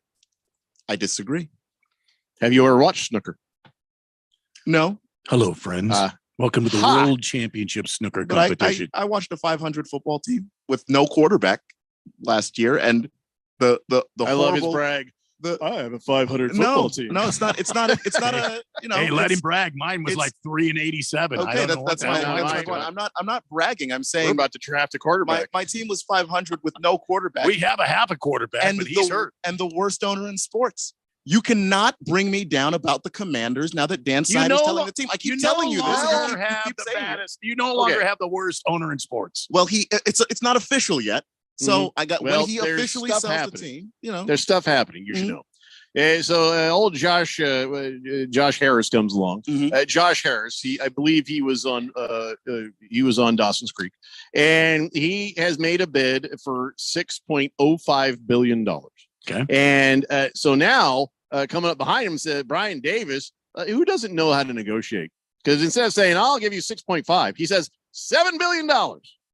Whoa! So now Brian Davis is like, I'll give you $7 billion, and everybody's like, well, that's amazing. And so you're like, well, listen, I'm going to be the controlling owner, so he has to have $2.1 billion in cash. And people are kind of still kind of looking at, well, who's this Brian Davis guy? You sure got the $2 billion, and you have the funding for the rest? Oh yeah. Where's that coming from? Oh, yeah. I got some friends in Israel. Turns out, according to somebody from his own camp, they said, at least some of the funding is coming from Israel. Yeah. And then somebody else says, yeah, a lot of that's actually coming from Saudi Arabia. Oh, no. It's the Live football team. Except it's not. It's a lot of 70%. If this 70% of that money comes from Saudi Arabia, I don't know if the NFL is going to say, sounds good. First off, I actually don't think they will. Secondly, he's been saying this for like a week and a half now. He said last week he was going to produce at least $1 billion and he could release that to Dan Snyder. The money has not shown up. Everybody that I know that works around the team nobody thinks this dude is serious. Like nobody thinks this guy actually has the money. Well, it seems like a lot of hot air. Does he have the 2.1 billion to where he can be the controlling owner? I guarantee you, Saudi Arabia, if they're going to pay that much for golf, you don't think they jump in on the football because of how much money that generates? Plausible. I don't think it's plausible because he actually put in this bid a couple of weeks ago, and instead of Dan Snyder using that for leverage, he used Bezos, and Bezos wasn't even interested for leverage. So you're saying that Brian Davis is not he's not all that. He's the kind of guy to try to get the deal done would try to grease the wheels by slipping Goodell a 20. Yeah, I mean, remember in Friday when Smokey has little to handshake thing where he's like, "Hey, Rod, Smokey has to pay the guy back all that money, and so he counts out the money and then he folds it in half and then he counts the folded half as well and then he flips it over. Brian Davis. That's Brian Davis. Nobody thinks Brian Davis has a real shot of buying this team. I'm just not. I just don't buy it. Everything he keeps saying that he wants to do and the money he's going to produce, he never actually shows up with any of it. You will lose your ever-loving mind if the Saudis are involved. If it actually happens, if it happens, will you leave the Commandos as a fan? Well, no. I mean, if they did that with the Colts, I'd be out. Okay, yeah. I mean, you go with God. I'm out. But they've been screwing things up for a quarter century with Dan Snyder. I do not see. Now wait a minute. But I don't. But it's not going to happen. So there's no. I'm not even going to entertain this. It's not happening. Since we're speculating, this dude does not have the money. Since we're speculating, so let's say that Saudi Arabia gets involved in this. Can you imagine the opulence of that football stadium? Oh my God! Yeah, chandeliers instead of lights. Instead of lights, they'll have chandeliers, man. The seats will be solid gold. You say what you will, but man, yes, they have the money to make it opulent. You have absolutely nailed that, Randy. That it'll be like opulent from like the 80s. If they'll have that sort of feel. If Brian Davis is not opulent from the 80s, you know what I mean? If Brian Davis is not the controlling partner, though, whoever is going to have to be vetted by the league and the finances and where those finances go and what they do. I just don't even think that the league would allow a majority-owned Saudi group that's not from here. Like if there was someone who was like Saudi American, okay, sure. But they're not going to just let a random group of Saudi Arabians just own most of a football team, especially once they have to vet the finance of if they're the controlling partner, because then Brian Davis wouldn't be. They could buy all of it. It's just not going to happen. Like I this love is so that we have aggravated Keon because deep down he's like, oh God, no. No, I'm not aggravated. It's not somewhere deep down. He's terrified right now. No, because the Josh Harris group, I'm still giving him like an 85% chance. And then the next guy is like Canadian Stephen A. Those are the two people. Josh Harris group sounds like a 70s sort of half jazz, half rock infusion band. It sure does, and it sounds like it could potentially be incredibly annoying. But I'm not going to. You'd have to go to the planetarium and. All right, this is Josh Harris. But Brian Davis is such a long shot. I am not. We're entertaining it just because this is a radio show and we have to talk. But he's not doing anything. I read a story. It's happening. Okay, so we have to take a break. By the way, no, George. Okay. He says, didn't you write off Panda Express a few months? I did, but it turns out my wife did. Okay, so if she don't feel like cooking nothing, and she's like, hey, let's get some Panda Express, I'm gonna, yes, ma'am. All right, and there's a lot of people, Bruno Baller, the Jet, Las Toby, everybody's trying to teach me the Spanish here on this for our new texters. So I'll get that sorted and say it correctly when we come back. This is Daily Blender here on 1580, The Fanatic. For the ones finding new ways to ensure the job always gets done. For the ones wearing many hats. For the ones who are hands-on, even from far away. And the ones keeping business moving forward. We are Granger, offering professional-grade industrial supplies, plus real-time product availability and access to experts ready to answer your toughest questions. Call, click Granger.com, or just stop by. Granger, for the ones who get it done. My brother-in-law died suddenly, and now my sister and her kids have to sell their home. I knew we could not put off getting life insurance. An agent offered us a 10-year, $500,000 policy for nearly $40 a month. SelectQuote found us identical coverage for only $18 a month. Call SelectQuote at 1-800-452-5050 or go to selectquote.com now. That's 1-800-452-5050. Full details on example policies at selectquote.com/commercials. Imagine it's the last ride, but your symptoms of irritable bowel syndrome with constipation, or IBS-C, are taking you for a ride. What should you do? Keep managing your constipation with belly pain the same old way? Or try getting ahead of your symptoms by talking to your doctor about treating it with Linzess, linaclotide. Linzess is a prescription medicine that treats IBS-C in adults. It's not a laxative. It's a once daily pill that helps you get ahead of your symptoms. It's proven to help you have more frequent and complete bowel movements and helps relieve overall abdominal symptoms, belly pain, discomfort, and bloating. These symptoms were studied in combination, not individually. Do not give Linzess to children less than 2. It may harm them. Do not take Linzess if you have a bowel blockage. Get immediate help if you develop unusual or severe stomach pain, especially with bloody or black stools. The most common side effect is diarrhea, sometimes severe. If it's severe, stop taking Linzess and call your doctor right away. Other side effects include gas, stomach area pain, and swelling. Imagine, what could relief from IBS-C mean for you? Talk to your doctor and say yes to Linzess. Learn more at linzess.com or call 1-800-LINZESS.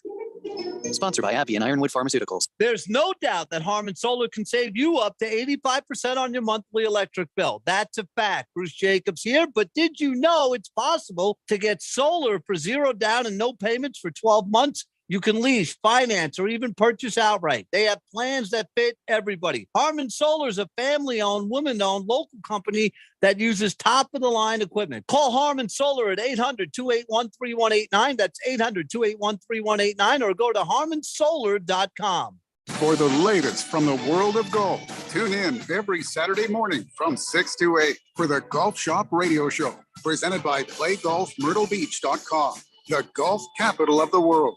Hosts Mark Greenhelch and Matt Blanchard talk golf from tee to green and everything in between. If you like golf, you're going to love Golf Shop Radio. Before you tee up, drop on in.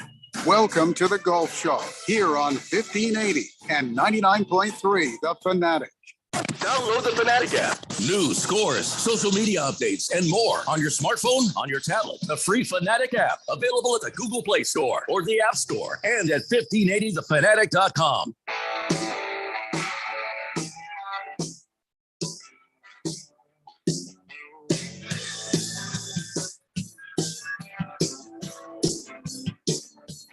Stanton Blender here on 1580 The Fanatic. All right, let me just sort of get caught up on the text line. I'm going to start the show tomorrow with some damn NFL. I don't ever get to talk to the NFL. What's wrong with you, Keon? You look upset. What's wrong now? Nothing. Did you see a report that said that dude's buying him for real? No, I just got my arm caught on this wire over here. I was going to say, you almost look like you're going to cry there for a second. You going to cry? You going to cry, baby? Cry? Well, no, because the dude you keep talking about.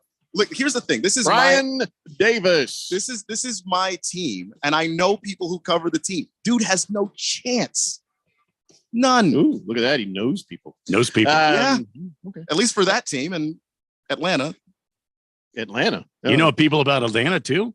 Well, because damn, you know, Keon's worldwide. You hang around people where Mr. Worldwide, where they cover the teams and whatnot. We've made life very easy for him by never wanting guests. You know what I'm saying?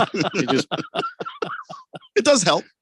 El Salchicha says, I'm masculine, so it's L. It's not law. And then Las Toby says, El Salchicha just sounds like you're white pretending to know Spanish, but we all know you're a fraud. Well, if anybody's ever met me, seen me, heard me, I don't think I'm pulling any wool over any eyes here. This pasty ass white Irish guy. Oh, yeah. Had you? Aha! You thought I was Spanish. Am I not pronouncing it? Is there like a better way to pronounce it? Like where it sounds more... I think the masculine is L. Yeah, that's not the part that is a question. It's the salchicha part. So if I just sometimes I'll read a word and my wife has to correct me with the correct pronunciation. And I'm pretty much ask Alex. She could tell you right away. I will never know Spanish. Burger Wolf says every time Crack-a-Lackin using his phone there to text, he has to wear a hard hat because the Seahawks fans are dumb. Go Niners. Who's Crack-a-Lackin? Who's that? Booger Wolf again. He's just lashing out at other texters that I haven't even heard from in a while. The Jet says, did you guys know that if the Cardinals organization ever gets back to 500, they'd have to win every single game for the next 12 years? That's just sad. Wow. Why would you do that, Jet? Yeah. Why would you even bring that up right now? The Cardinals are not playing football right now. They just brought everything down for no reason. Bruno Baller says El Sol is the sun, whereas La Luna is the moon. So the moon's a lady in the Spanish culture? Huh. That is interesting. Choro says LIV Tour Commandos. Wilbur says, come on, people. If you go to the Suns game tonight, do the chant. West Brick Foster, West Brick Foster, West Brick Foster. I like it. Well, I don't know what it'll do to Scott, but it'll annoy Russ. Yeah, can I just say, don't say the Foster. Yeah, that's true. Maybe don't antagonize the official who has all of the power in this situation. Like, how do we make an a-hole more of an a-hole? I know. Let's chant his name.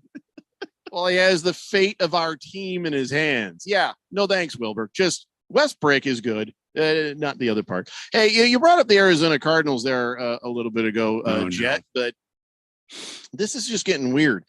Let me just say that, you know, the old Doug Franz guy, he hangs around. He's I haven't seen him in the hallway or something. And he evidently broke some news, but I don't see the news. Just because Terry McDonough says, I guess it's because he texted Doug.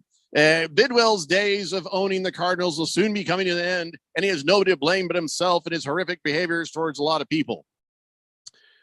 I don't know about that. Wow. And sure, McDonough sounds like an angry ex-wife. And so, you know, he's saying it like he knows it's going to happen, but it sounds like it's just he wishes it would happen. And I don't know what else somebody has on Bidwell that we haven't heard yet. But so far, the only thing that McDonough has said, and that Ron Meininger guy, whatever his name is, Miniger, is Bidwell's an a-hole. Okay. It's not against the law. It's not against the rules to be an a-hole. It wasn't like Sarver. It wasn't like Sterling. It wasn't like Snyder. There was a sexual or racial element to those things. Now, there is a lawsuit by Steve Wilkes. But, you know, push that over, just put that to the side for a second. I have there's no words that have come down the pipe about Michael Bidwell being racist. There's nothing that's come down the pipe about Michael Bidwell grabbing a girl's butt or doing anything. So I don't understand where these people think that, the end of the Cardinals is coming and, Bidwell's the worst owner in the league. He's not even close to anything Snyder did or Sarver did, at least not reported yet. So if there is more stuff that has been said that I haven't heard, somebody please tell me, because you can't lose your business for being an a-hole. Immediately, reports about the new Suns owner says, that's a toxic work environment. Did he grab a girl? Did he do a thing? Did he say a racist thing? Or is he just a tough boss? Or is he just crazy and you think he's an a-hole? That you can't lose your team. You can't lose your business for just being an a-hole. And if Michael Bidwell, from everything that's been reported, is just kind of an a-hole, should he lose his team? Well, I don't know about losing his team, but there's something to be said about an organization that is dysfunctional because the leadership is demeaning and disrespectful to all the other people. When you have a guy who's an a-hole, and it makes everybody else. I mean, you and I have worked for those types of people before, where they're overbearing, they're always right, they're more superior than you, and you just really feel like going to work, don't you? You just feel like going in there and giving 110. So I just think that you either do or you don't. You quit your job or you stay there. But they haven't broken any laws. But they haven't they created a bad work environment, but it's not an illegal work environment. And there might not be any illegal activities going on. It's just a bad work environment. And when you have a bad work environment, what do you get? You don't get quality people to work in your organization. Again, is that enough to lose your team? Well, it's enough to make your organization suck. Yeah, how many other organizations suck worse than the Cardinals? How many other organizations we've heard, oh, yeah, that guy is a jackass. And we've seen it in baseball and basketball. Guys are just football. Jackasses, and in football that don't lose their teams. I mean, so everybody's making a lot of hay about this whole Terry McDonough, Ron Miniger thing, and it's just nothing. I don't know. I can say that if you got two people that have come forward here and said something, Miniger voluntarily, he didn't do this on purpose, but this McDonough guy who sounds like he's a real piece of work as well, he's come forward, and then you add on there what the players think of the facilities, and they've had this report card out, and the damn facilities are in disrepair. I mean, how far is it before this organization is the next, laughing stock of the NFL? You're not there yet. That the only thing that does deserve a lot of investigation is the Steve Wilkes situation. That needs to be thoroughly investigated. If you're going to bring Mary Jo White out of, her snug little, she probably has one of those snuggies where you get completely in and just get warm on the couch. Okay. If you're going to get her back in the office to investigate, the Steve Wilkes thing is the thing you got to be looking at. Everything else, sure, dysfunction, that's not worth somebody saying you can't own a team anymore. I mean, so Terry McDonough saying Bidwell's tenure will end soon. I mean, it's distinctly possible that Dan Snyder committed actual crimes, and the owners still didn't want to take his team away from him. As bad as it is, that Michael Bidwell is an a-hole, if in fact these things are true. Well, I want to know is what the rest of it is that McDonough is saying, because he went on to say that people will find out how truly heinous his behavior has been towards pregnant women, multiple minorities. Well, now you've got our attention a little bit, but let's hear something from other people that are not bitter and in an arbitration thing. Or if you're I don't want you to speak on behalf of those people. If there are pregnant women who have been harassed, I would like to hear from one of them or any minority. And obviously, it's in a situation like that, it may be anonymous, but we haven't heard even that. You harass a pregnant woman, all they're going to say is you're too late. there's no opportunities here.